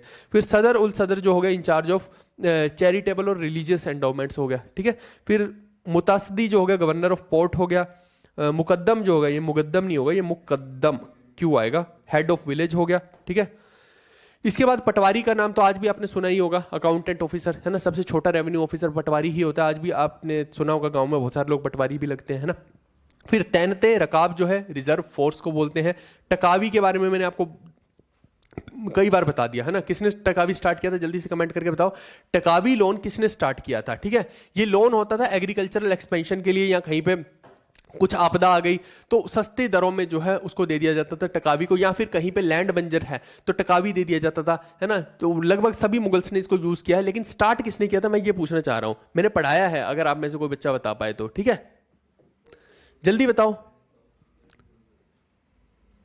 क्या बताओ बताओ जल्दी से कि टकावी लोन किसने स्टार्ट किया था। मैंने पढ़ा के आ रहा हूं, ठीक है। फिर मेरवाड्स क्या होता है, पोस्टल रनर्स हो गया, बैनिक हो गया, लोकल ट्रेडर्स, बीटीकचीज हो गया, क्लर्क्स, ठीक है। ये मेन मेन हैं, अगर इसको पढ़ना चाहे पढ़ लो, नहीं पढ़ना ना पढ़ो, ठीक है। चेहरा तो डिस्क्रिप्शन हो गया, चेहरा और हुलिया है ना, कि पूरे के पूरे सोल्जर का डिस्क्रिप्शन लिखते थे, फोटो तो होती नहीं थी तो ये ऐसी तरीके से लिखते थे। फिर गोरिल्ला वारफेयर पद्धति का आपको पता है ना, जिसके अंदर जो छुप के एक तरह से वॉर किया जाता है, चाहे वो जंगल में भी छुप सकते हैं, कहीं अलग अलग जगह पे छुप सकते हैं ना, और बेसिकली दुश्मन की पकड़ में नहीं आते हैं। फिर रक्स क्या होता है, रक्स डांस होता है, और मैंने बोला था है ना, एक रकासा से किसने शादी की थी, जहादर शाह ने की थी, और डांसर को जो अपनी क्वीन बना लिया था। मोहम्मद बिन तुगलक ने किया था, बिल्कुल अकबर ने नहीं किया था। जितने भी लोग अकबर बोल रहे हैं वो गलत बोल रहे हैं, इसको जो है मोहम्मद बिन तुगलक ने स्टार्ट किया था। अकबर ने किया था इसको प्रमोट, लेकिन स्टार्ट जो है मोहम्मद बिन तुगलक के टाइम हुआ था, स्टार्ट जो है तुगलक ने किया था, ये आप ध्यान रखिएगा। और अगर मैं पूछूं आपसे कि जो अपना अजमेर शरीफ चिश्ती है ना, उनकी दरगाह पे सबसे पहले कौन सा बादशाह गया था, तो मेरे को बताओ कि कौन गया था, जिसकी वजह से बहुत ज्यादा फेमस हो गई थी, बताओ उसका नाम क्या था, ठीक है, बताओ जल्दी से आप लोग। लगभग हम एंडिंग की तरफ ही है मेरे ख्याल से, है ना, हाँ ठीक है, अभी कुछ चीजें और रह गई हैं। अकबर ने नहीं किया था, जितने भी लोग बोल रहे हो गलत बोल रहे हो, मोहम्मद बिन तुगलक, बिल्कुल अगले का उत्तर भी मोहम्मद बिन तुगलक ही है। चिश्ती की दरगाह पे सबसे पहले मोहम्मद बिन तुगलक जब गया था तो उसके बाद वो बहुत फेमस हो गई थी चिश्ती की दरगाह, ठीक है, ये भी आपको ध्यान रखना, ये अभी अभी लेटेस्ट में पेपर में पूछा गया क्वेश्चन है। चलो अब मैं थोड़ा सा और चीजें आपको बता देता हूं। आप देखिए कि जब अब्दाली का टाइम है, फिर अब्दाली के बाद ही जो है उसी के सक्सेसर्स जो होंगे, जैसे जमन शाह वगैरह होंगे, है ना, तो उस टाइमों की मैं बात कर रहा हूं। तो वहां पे आप देखिए कि उनके साथ जो है ना, एक तरह से है ना, वो इस तरफ है पूरे का पूरे अफगानी एरिया में, और इस तरफ जो है पंजाब अपना पूरा का पूरा एक एरिया क्रिएट करता है। पंजाब में कौन है इस वक्त, महाराजा रंजीत सिंह है। वैसे पहले क्या होता था, मिसल्स होती थी छोटी छोटी, तो मैं इसको अलग से कहां बताऊंगा, यहीं पे बता देता हूं, ठीक है, एक छोटी सी कहानी है। तो यहां पे आप देखिए कि इनका जो है, इनके साथ युद्ध होता है अफगानियों के साथ, ये समझना है आपको। और इनका जो बहुत बड़ा कमांडर है, कमांडर का भी मैं नाम लिख देता हूं, जिसकी वजह से मैक्सिमम युद्ध जीत रहे हैं। कमांडर कौन है, हरि सिंह नलवा, ठीक है। आप देखिए कि जो आप इन्होंने जो है ना, ये वैसे बहुत ज्यादा तो नहीं पूछा जाता एग्जाम में, लेकिन कभी पूछा गया तो आप बता सकते हैं, ठीक है। अभी इनके बारे में मैं थोड़ा थोड़ा बता दूंगा लगभग, क्योंकि मैं छोटी छोटी चीजें बता रहा हूं, तो फिर अलग से इनके बारे में वीडियो बनाऊंगा, उसको कोई सेंस नहीं बैठता है। तो अब आप देखिए कि इनका ही, अगर इनकी कोई मिसल पूछ लेगा कि कौन सी थी, तो इनकी मिसल का नाम है सुकर चकिया मिसल, ठीक है।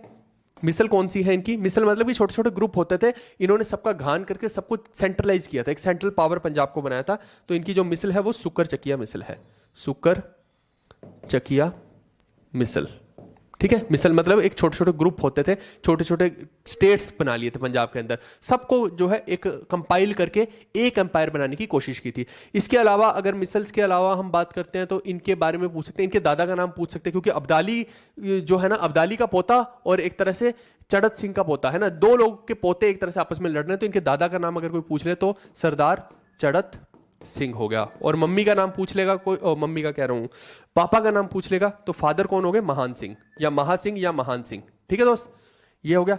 और कोहिनूर हीरा अफगानियों से कौन छीन रहे हैं, यही छीन रहे हैं, तो ये एक एक्स्ट्रा फैक्ट हो गया। इसके अलावा अमृतसर की ट्रीटी के बारे में भी हम बात करेंगे, जब हम अंग्रेजों के बारे में पढ़ेंगे तो इनके बारे में मैं बताऊंगा वहां पे अमृतसर की ट्रीटी के बारे में भी, ठीक है। इसके अलावा आप देखिए कि जैसे मराठाओं का सपना था अटक टू कटक का, तो ये जो इस तरफ का एरिया है ना, यहाँ बेसिकली अटक टू कटक की जो मैं बात करता हूँ, बेसिकली नीचे मराठा से लेके ऊपर तक की है ना, अफगान के बाउंड्री टचिंग की मैं बात करता हूँ, उसको अटक टू कटक कह देते हैं। लेकिन मुद्दे की बात यह है कि यहाँ पे एक एरिया बनता है पेशावर का, ये इतना इजी नहीं था जीतना, यहाँ पे जो भी जीतता था वो तख्ता बार बार पलट होता था। तो यहाँ पे इनके जो सबसे बड़े कमांडर हुए हरि सिंह नलवा, उन्होंने ये पूरा का पूरा एरिया जीता था, अफगानिस्तान को लगभग लगभग जीत लिया।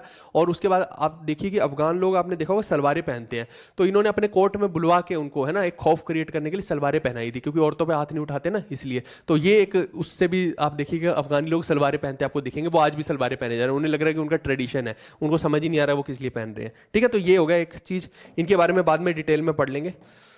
चलो इसके बाद इंपॉर्टेंट फॉरेन ट्रैवलर्स के बारे में भी बता देता हूं। एक तो देखिए कि अल बरूनी आए थे 1024 से 1030 एडी के अराउंड का इनका टाइम है, और किसके साथ आए हैं और क्या लिखा है, अल बरूनी आए हैं आपका गजनी के टाइम के हैं, है ना। और साथ में इनका अगर रियल नाम बोलेंगे तो अबू रेहान महमूद है।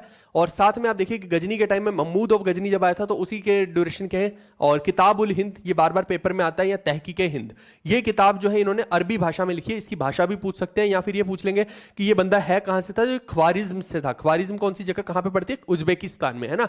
अगर बाबर का मैं बात करता हूं तो बाबर कहां से था? वो भी उज्बेक था, उज्बेकी ट्राइब भी तो थी वहां पे, तो उज्बेकिस्तान से था, ये भी उज्बेकिस्तान से ही था। ठीक है, तो ये आपको ध्यान रखना है। इसके बारे में हमेशा यही क्वेश्चन आता है, किताब उल हिंद या तहकीक हिंद के बारे में। तो ये हो गया। इसके अलावा आप देखिए कि ये तो सेम ही हो गया। और क्या लिखा है इसने? अच्छा, इसने कुछ एक्स्ट्रा चीजें और भी लिखी हैं, ये आप पढ़ लेना, एक इंपॉर्टेंट नहीं है। हाँ, इब्न बतूता के बारे में वैसे तो मैंने तुगलक के अंदर भी ये कवर कर दिया था। मोहम्मद बिन तुगलक जो कि पागल राजा है, उसी के कोर्ट में जो है इब्न बतूता आया था, और इसको चीफ काजी ऑफ दिल्ली भी बनाता है, यानी कि एक तरह से जज भी बना देता। काजी का मतलब होगा जज, तो चीफ जज जो है इसको बनाता है कौन? मोहम्मद बिन तुगलक बनाता है। और इवन चाइना के अंदर भी एक एमिसरी के तौर पर भेजता है। अगर कोई पूछ ही ले कि चाइना के अंदर किसको एमिसरी के तौर पर भेजा था, तो इब्न बतूता को ही भेजा था मोहम्मद बिन तुगलक ने, चाइना के साथ ट्रेड पॉलिसीज को स्ट्रेंथन करने के लिए। ठीक है, और ये जो किताब लिखता है वो लिखता है रहला, और इसी किताब से हमें जो है मोहम्मद बिन तुगलक के कारनामों के बारे में पता लगता है कि वो कितना ज्यादा पागल था, है ना। तो ये पैसा भी उससे लेता रहा और बाद में किताब में भी ऐसी चीजें लिखता रहा, बताओ। चलो इसके बाद जो है he told about coconut and पान। कई बार ऐसे ऐसे ऊट पटांग क्वेश्चन भी आ जाते हैं कि इसने अपनी रहला बुक में ना कोकोनट और पान के बारे में लिखा है। ये मुझे लग रहा है अभी जो है ना लेटेस्ट का ही 2024 में क्वेश्चन आया है एक, कि कोकोनट और पान के बारे में किसने लिखा है। तो ये अगर कोई पूछ ले तो रहला किताब में लिखा है इसने। ठीक है भाई, आजकल एग्जामिनर हो गया पागल, ये कुछ भी पूछता है, तो इसलिए मैंने वो भी ऐड ऑन कर दिया ताकि आपका कुछ भी छूटे ना। ठीक है, अच्छा चलो, निकोलो डी कोंटी की मैं बात करता हूं। 1420 से 1421 एडी के आसपास का इसका टाइम है। विनेशियन ट्रैवलर, विनेशियन मतलब कि वेनिस से आया है ना एक तरह से। वेनिस कहां पे? इटली में, तो इटालियन ट्रैवलर एक तरह से आप इसको बोल सकते हैं। इसने किसके बारे में लिखा है? विजयनगर किंगडम के बारे में लिखा है। फिर जियाउद्दीन बरानी के बारे में तो देखो मैं पूरा आपको बता के भी आया हूं। जियाउद्दीन बरानी तो बहुत लंबे समय तक चला था, है ना। तो इसने जो लिखा है तारीख है फिरोज शाही के बारे में लिखा है, यानी फिरोज शाह तुगलक के बारे में लिखा है। तो ये सब मैंने आपको बताया था। जियाउद्दीन बरानी के बारे में तो बहुत ज्यादा डिटेल में बता के आया हूं मैं। इसके बाद अब्दुल रजाक की बात करते हैं। 1443 से 1444 एडी के आसपास का इसका टाइम है, जो भारत के अंदर है। और ये किसकी कोर्ट में था? तो ये कैलिकट के जमोरिन की कोर्ट में आया था। ठीक है, और ये क्या था? पर्शियन ट्रैवलर था, अगर कोई पूछ ले। और इसने भी अपने अकाउंट में जो विजयनगर किंगडम के बारे में बहुत सारी चीजें लिखी हैं। तो यहां से ही तो हमें एक्चुअली भारत के राजाओं के बारे में पता लगता है, जो फॉरेन ट्रैवलर आ रहा के अपनी किताबों में लिखते गए। ये मेडाइवल के बता रहा हूं सिर्फ मैं। ठीक है, तो एंशिएंट के तो मैं बता चुका हूं पहले आपको, ये मेडाइवल के हैं सिर्फ। तो डोमिंगो पेस जो है ये 1520 से 1522 एडी का इनका टाइम है। ये है पोर्टुगीज ट्रैवलर, और ये किसकी कोर्ट में जा रहे हैं? कृष्णदेव राय की कोर्ट में जा रहे हैं, जो कि विजयनगर किंगडम के। ये पूछे तो आप बता सकते हो। लगभग मैंने मैक्सिमम चीजें आपको, जो जितने छोटे छोटे टॉपिक होते थे ना, वो लेटर मुगल के साथ जोड़ के ही बता दिए, ताकि आपको इधर उधर उन टॉपिक्स के लिए भटकना ना पड़े, है ना। नहीं तो फिर क्या है कि अब हर टॉपिक को हम अलग से कवर करेंगे तो वो कोई सेंस नहीं बैठती है, क्योंकि वो उतने इंपॉर्टेंट टॉपिक भी नहीं है। तो इसलिए जितने भी लेस इंपॉर्टेंट टॉपिक है, लेकिन उन लेस इंपॉर्टेंट में भी सी जो काम की चीजें हैं, आप समझो कि टॉपिक तो लेस इंपॉर्टेंट है, लेकिन उसमें जो खास मक्खन है ना, कि जहां से एग्जामिनर हिट कर सकता है क्वेश्चन, वो सारी चीजें जो है आज 1-1.5 घंटे की क्लास में हमने कवर कर ली है। यानी कि आपको अब इन टॉपिक्स के लिए ना 10 लोगों के वीडियो देखने की जरूरत नहीं, या 10 लंबी मैराथन्स देखने की जरूरत नहीं है। एक ही वीडियो में मैंने मैक्सिमम चीजें कवर कर दी हैं जो आ सकती है पेपर के हिसाब से। ठीक है, इसके अलावा अगर आपको पेड कोर्स में जाना है तो ये हमारा पेड कोर्स है। यही जो चीजें मैंने पढ़ाई है ना, ये बहुत ज्यादा डिटेल में मैंने अपने पेड कोर्स में भी डाल रखी है। जैसे किसी को बहुत ज्यादा डिटेल में पढ़ना तो वो वहां से पढ़ सकता है। जीके का रामबन 2.0 बैच है, प्री प्लस मेंस के लिए सारी की सारी चीजें इसमें, वीडियोस, पीडीएफ, मॉक टेस्ट, 7000 से ज्यादा एमसीक्यू, स्टैटिक, करंट अफेयर, सब कुछ हम दे रहे हैं। और जैसे आप टेक्स्ट बुक का पास देखते हैं कि उसमें एक ही पास में आपको मैक्सिमम सभी एग्जाम्स के पेपर मिल जाते हैं प्रीवियस ईयर के, हमने भी इसके अंदर सारे के सारे पेपर ऐड कर दिए हैं। तो जैसे ही आप बैच लेंगे, साथ के साथ इनबिल्ट आपको जो है वो सारे मॉक टेस्ट मिल जाएंगे प्रीवियस ईयर के, यानी कि अब आपको शायद टेक्स्ट बुक का पास भी लेने की जरूरत नहीं पड़ेगी। तो यहीं पे आपका सब कुछ कवर हो जाएगा। ठीक है दोस्तों, और ये जो है वैसे तो 1199 प्राइस है, लेकिन आप रिपब्लिक कोड या बसंत या राम, ये 3 कोड ही हमारे हैं जो मैक्सिमम है। जो भी इनमें से कोड यूज हो जाएगा आपका, है ना, जो भी लग जाएगा, जिससे भी डिस्काउंट मिलता है वो आप यूज कर सकते हैं। तो यहां से जो है एक अच्छा खासा डिस्काउंट लेकर आप इसमें डिटेल में पढ़ सकते हैं। ठीक है भाई, इसके अलावा अगर आपको ये सारा का सारा कंटेंट चाहिए कि लिखित रूप में मिल जाए, आपको लिखना ना पड़े, तो ये हमारी 2 किताबें हैं। जो इंग्लिश की किताब है हमारी, ये लगभग खत्म है। मैं आपको रियल फैक्ट बता रहा हूं, हिंदी की तो फिर भी पढ़ी है 500-600, लेकिन ये जो इंग्लिश वाली है ना, ये केवल 150 के आसपास ही किताब पढ़ी हुई है। मैं आपको क्लियरली बता दूं, जो हमसे पढ़ रहे हैं बच्चे, बाद में ये किताब थोड़े लंबे समय के बाद ही आएगी। मैं अभी थोड़ा सा फ्री रखूंगा अपने आप को किताबों से, क्योंकि किताबों का काम जो है ना वो सच में बहुत हेक्टिक है, तो मैं कंटेंट पे ध्यान दूंगा। तो जितने भी लोग हमसे पढ़ते हैं वो ये रिक्वेस्ट रिक्वेस्ट है कि भाई अभी लेकर रख लेना इनको, बाद में नहीं मिलेंगी, फिर आप परेशान होते रहोगे, फिर आप मेरे को बोलोगे कि नहीं नहीं सर किताब दे दो, और मैं आपको किताब नहीं दे पाऊंगा उसके बाद। मैं क्लियर कट आप लोग को 10 बार हर वीडियो में यही बात बता रहा हूं, क्योंकि वो खत्म ही हो रही है, इसीलिए मैंने बोला है। और इंग्लिश वाली तो लगभग खत्म ही है, मैं आपको क्लियरली बता रहा हूं। तो इंग्लिश में ये जो है हर चीज जो है हमने डिटेल में स्टडी कर रखी है यहाँ, तो आपको कुछ भी ढूंढने की जरूरत नहीं है। चाहे आप कोई भी चीज आप पढ़ो, हर चीज जो है डिटेल में बहुत शानदार तरीके से। आप देखो सन 57 की क्रांति को भी बहुत अच्छे से समझाया, हर चीज को इस किताब में अच्छे से समझा रखा है। तो इंग्लिश के अंदर और हिंदी के अंदर दोनों में अवेलेबल है। इसके अलावा देख लेता हूं फटाफट से, कल और परसों क्लास नहीं होगी, मंडे ट्यूसडे कोई क्लास नहीं होगी। मैं उसमें क्या करूंगा, कंपाइलेशन दे दूंगा आपको, है ना। कोशिश करूंगा एंशिएंट हिस्ट्री की कंपाइलेशन दे दूं, और एक जो पूरी की पूरी मेडाइवल है इसकी भी कंपाइलेशन देने की कोशिश करूंगा, है ना। तो पूरी की पूरी एक ही जगह ऐड कर दूंगा, ताकि आपको 10 वीडियो ना देखनी पड़े, एक ही वीडियो के अंदर आपको कभी भी देखना हो तो एक ही वीडियो देख लो, है ना। तो वो करने की कोशिश करूंगा, उससे इजी रहेगा। दूसरा एक और चीज आपको करनी है जो इंपॉर्टेंट है, मैंने पहले भी बता दिया आपको, कि अपकमिंग बहुत सारी क्लासेस हमारी जीवी कक्षा चैनल पे होंगी। इस चैनल को आपको फॉलो करना है, इसका लिंक जो है ना ये मैं आपको दे दूंगा, अभी शेयर कर देता हूं आपके साथ ही, ठीक है। तो अभी के अभी शेयर कर देंगे तो सही रहेगा, मेरे को लग रहा है बाद में फिर आप जितने भी लोग लाइव हो बस एक सेकंड मेरे को दीजिए, मैं अभी के अभी इस चैनल का लिंक जो है शेयर कर रहा हूं आपके साथ, ठीक है।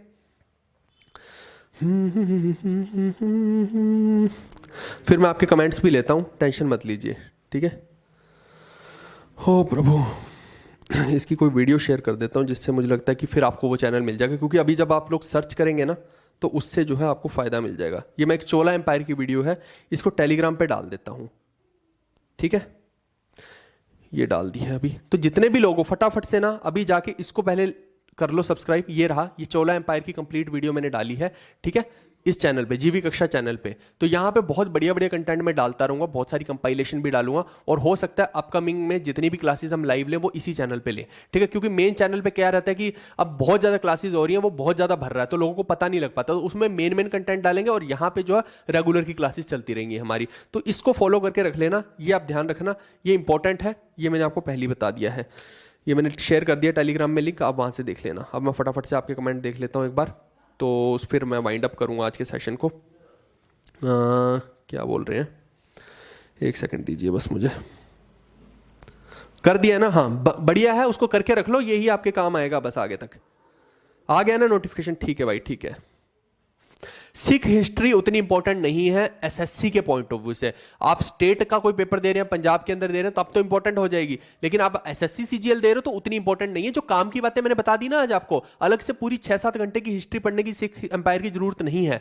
इसके अलावा भी आगे जो अभी महाराजा रंजीत सिंह के बारे में जो उनकी ट्रीटीज वगैरह अंग्रेजों के साथ हुई हैं, वो हम आगे पढ़ेंगे ना। अभी मैं मॉडर्न हिस्ट्री पढ़ाऊंगा ना, तो उसमें बता दूंगा वो सारी की सारी, ठीक है। तो एंग्लो सिख वॉर जो हो रहे हैं, या एंग्लो मराठा हो रहे हैं, या एंग्लो आपके अफगान वॉर हो रहे हैं, वो जितने भी हैं उनके बारे में डिटेल में पढ़ने की कोई जरूरत नहीं है, नहीं आता। मराठा में से भी डिटेल में नहीं आता है पेपर में। मैं हालांकि बोलता हूं कि हमारे भारत के अंदर इस चीज को ठीक करना चाहिए, क्योंकि जब हमारी भारत की सरकार ही हमसे नहीं पूछना चाहती हमारे महावीर योद्धाओं के बारे में, है ना, तो फिर हम क्यों पढ़ाएंगे उनके बारे में। जबकि आप देखिए कि अगर जो पेपर हैं एसएससी सीजीएल वगैरह के, अगर यहाँ पे मराठा एम्पायर से अच्छे क्वेश्चन आने लग जाए, है ना, बंगाल की सल्तनत से आने लग जाए सपोज करो, है ना, या फिर सिख एम्पायर से आने लग जाए क्वेश्चन, तो क्यों ना पढ़ाएं उनके बारे में। फिर तो हम पढ़ाते भी अच्छे लगते हैं, मजा भी आया आप लोगों को। लेकिन अब जब सरकार की पॉलिसीज ही ऐसी हैं तो उसके बारे में क्या कर सकते हैं भाई, है ना। वो सिर्फ और सिर्फ मुगल एम्पायर के बारे में, है ना, वो इन्हीं के बारे में, विजयनगर के बारे में नहीं पूछना चाहते वो। बताओ, विजयनगर के बारे में कोई क्वेश्चन नहीं पूछते। बताओ, पूरे के पूरे 5 साल में 10-15 क्वेश्चन पूछेंगे इनके, तो जो खुद ही नहीं चाहते हैं उनके बारे में पूछना, तो हम कहां से पढ़ाएंगे भाई। हालांकि मैं तो फिर भी पढ़ा के थक गया भाई, है ना, मैं तो कितनी चीजें पढ़ा दी यहाँ पे। तो काम की चीजें मैं पढ़ा चुका हूं आपको, इससे ज्यादा इधर उधर से पढ़ने की कोई जरूरत नहीं है।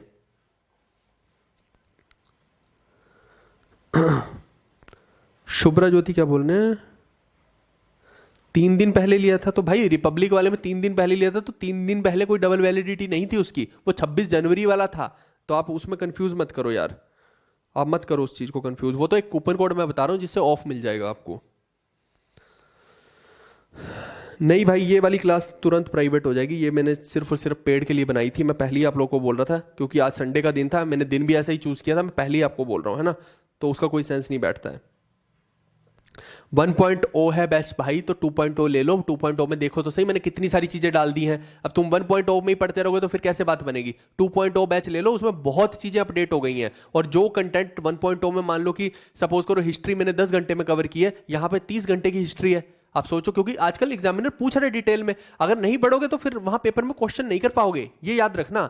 मजे के लिए पढ़ लिया एक अलग बात है, मजे के लिए तो 10 घंटे में भी कवर हो जाएगा। पहले एग्जामिनर नहीं पूछता था उतना तो हम नहीं पढ़ाते थे, अब जब वो पूछ रहे पेपर में ऐसी चीजें तो मैं पढ़ा रहा हूं, तो मेरे को इतनी मोटी किताब भी पूरी की पूरी जीके की बनाने की जरूरत नहीं पड़ती अगर वो इतने absurd क्वेश्चन नहीं पूछता। पहले वो टाइम था जब वो इतना बिल्कुल पतली सी चीजें पूछता था, है ना, पतली सी किताब में कवर हो जाता था, तो अब नहीं है वैसा, तो आपको डिटेल में पढ़ना पड़ेगा। क्या बोल रहे हैं, पीडीएफ्स इन क्लासेस की फ्री तो दे रहा हूं दोस्त, कैसे दूं मैं? जीवी कक्षा ऐप में मैंने फ्री कोर्स में डाल तो दी, ये रही हमारी जीवी कक्षा ऐप। यार क्या हो गया है, बच्चे ना देखते ही नहीं है, मेरे को तो लगता है परेशान रहते हैं ज़्यादा ही। ये अपनी ऐप है, ये जो आपको दिख रहा है ये हमारा मेन पेड बैच है। इसके अलावा नीचे जाएंगे तो ये जो है फ्री कोर्स में जाओगे, यहाँ पे आप जाओगे एसएससी सीजीएल में, दिखा देता हूँ एक बार, ठीक है। ये एसएससी सीजीएल में जाओ, यहाँ पे ये दिख रहे हैं, ये हनुमान सीरीज दिख रही है, यहाँ पे क्लिक कर देना, ये देख लो, ये सारी की सारी यहाँ पे मैंने डिवाइड कर दी। जैसे मेडाइवल हिस्ट्री पे क्लिक करोगे ये रही सारी पीडीएफ्स, ठीक है। ऐसी एंशियंट जो मैंने पढ़ाया तो एंशियंट पे क्लिक करोगे तो ये रही, ठीक है। तो बहुत सारा कंटेंट मैंने यहाँ पे डाल दिया। इसके अलावा कोई जैसे बुक लेना चाहता है तो फिर यहाँ पे ही आपको ये देखो, यूं ही स्क्रॉल करोगे तो ये बुक्स का आ जाएगा, क्लिक करोगे तो यहाँ पे भर देना अपनी डिटेल और बुक ले सकते हो, सिंपल सा है। क्या बोल रहे हैं ये, हाँ फिजिकल भाई कह रहे हैं, मेरा कमेंट आ रहा है, सुरेश चौधरी, नाम याद हो गया मेरे को तुम्हारा। हर बैच में मेरे को बहुत सारे बच्चों का नाम याद हो जाता है, पिछले बैच में भी बहुत सारे बच्चों रेगुलर आते थे तो उनका नाम याद हो जाता है, आपका भी बहुत सारे बच्चों का मेरे को नाम याद हो गया है। अच्छा कह रहे बायोलॉजी वाली क्लास में कंटेंट थोड़ा प्रैक्टिकल करके दिखा देना, आ जाओ तुम, मैं तुम्हें एक मॉडल के तौर पे इस्तेमाल करवाता हूँ यहाँ पे, है ना, एक मॉडल और बुला लेता हूँ, यही करते हैं फिर यहाँ पे। ठीक है भाई। सर बैंकिंग की जीएस पढ़ा दीजिए, बैंक में तो आता ही करंट अफेयर है भाई सबसे ज्यादा, क्या बैंकिंग की जीके में पढ़ा के करूंगा, सिर्फ करंट अफेयर पे जोर है उनका सबसे ज्यादा। 80% क्वेश्चन बैंक के अंदर करंट अफेयर के आ रहे हैं, मैं क्या पढ़ाऊँ उसका अलग से। अच्छा ऋतिक कह रहा है मैं ऋतिक हूँ सर, ठीक है भाई ऋतिक भाई, तुम्हारा नाम याद हो गया, बहुत सारे लोग का नाम हो गया। देखो सीजीएल मेंस और आरआरबी के अभी मैं जो भी अभी देखते हैं, अभी तो मैं अगली किताब नहीं निकाल रहा हूँ, है ना, नहीं तो फिर मैं टिक करवा देता। तो अब वो जब निकालूंगा तब निकालूंगा, ये लोड खत्म हो जाएगा, मैं तो चैन की सांस लूंगा थोड़ा टाइम तो यार, है ना, सीधी सी बात है। मैं तुरंत नहीं निकालूंगा अगली क्लास, अगली बुक, ठीक है। तो वो जब आएगी अगली बुक तो उसमें कर दूंगा चीज़ें, ठीक। लेकिन अभी ठीक क्या अपडेट कर दूंगा, जो आप कह रहे हो टैगिंग करनी है तो जो आप मेरे को सजेशन देते जा रहे हो ना, आप मैं करता जाऊंगा। सुरेश भाई आप क्या करना, मेरे को एक मेरी व्हाट्सएप पे पूरी डिटेल में सब चीज़ें डाल देना कि जो भी आपको लगता है कि इंप्रूवमेंट्स होनी चाहिए चीज़ों में, मैं करवा दूंगा वो सारी की सारी, ठीक है। अच्छा गौरव कह रहे हैं कि मैं गौरव हूँ, ठीक है भाई याद हो गया। बेस्ट क्लास फॉर एवर ए के भाई बोल रहे हैं, धन्यवाद भाई। रिचा बोल रही है थैंक यू, बेस्ट कंटेंट देते हैं, वेलकम भाई वेलकम सबका, ठीक है। लव यू टू आर्यन भाई। तुषार बोल रहा है सर मेरा नाम याद रखिएगा, वाह भाई तुषार, मेरा तो एक क्लासमेट था तुषार, हालांकि उससे मेरी बनती नहीं थी, बट इसका ये मतलब नहीं कि तुमसे नहीं बनेगी, ठीक है, याद रहेगा तुम्हारा नाम, ठीक है भाई। ठीक है आर्यन भाई, चलो। विशाल भाई मैं करता हूँ, मैंने बना लिया पीडीएफ सारी बना लिया, अब मैं वीडियो बनाने का टाइम नहीं मिल रहा मुझे बस, नहीं तो मैं वो वीडियो ही पूरी की पूरी मैराथन बना देता। आपको पता है मेरा दिमाग जिस दिन सनकी हो गया ना, उस दिन मैं बना दूंगा सारी की सारी, है ना, 1-2 रात सोऊंगा नहीं और एक साथ ही बना दूंगा। तो वो बन के रखी है तैयार सारी की सारी पीपीटी, कम से कम 500-600 स्लाइड मैंने बना के रखी हुई है उसकी। ठीक है भावना जी, ठीक है द्वैपन सेन गुप्ता जी, 100 लोगों को शेयर कर दिया, अब मुझे थाईलैंड की ट्रिप करवा दो, ठीक है भाई अपन दोनों चलते हैं, तुम्हें वहीं छोड़ के आऊंगा मैं, उसके बाद तुम सीजीएल का पेपर ना दे पाओगे, ठीक है। तो ये वहां पे जाके रंगीला राजा बनने को फिर रहा है भाई साहब, है कच्चा संभालो अपना भाई। अच्छा अनन्या जी कह रहे हैं कि मजा आ गया, ठीक है भाई मजा आ गया ना, बस तुम लोग लुत्फ ही उठाने आते हो। ये कैमियो भाई तो बोल रहा था कहता मजे ही नहीं आ रहे, फिर आगे चल के मैंने कहा अभी तो मजे आने शुरू होंगे, अभी तो बिल्डअप हो रहा है, अचानक से थोड़ी होता है कि मेरे से ऐसे नहीं हो पाता कि मैं तुरंत आते ही क्लास में हंगामे कर दूं, है ना, धीरे धीरे बिल्डअप होता है मूवी का, उसके बाद फिर मजे आने शुरू होते हैं आगे चल के, तो ऐसे ही है भाई। ठीक है भाई आदित्य भाई, नाम याद रहेगा मुझे आपका। चलो ठीक है, मैक्सिमम आप लोगों के जितने भी कमेंट थे वो मैंने पढ़ लिए हैं। लाइक शेयर सपोर्ट आप फुल किया करो।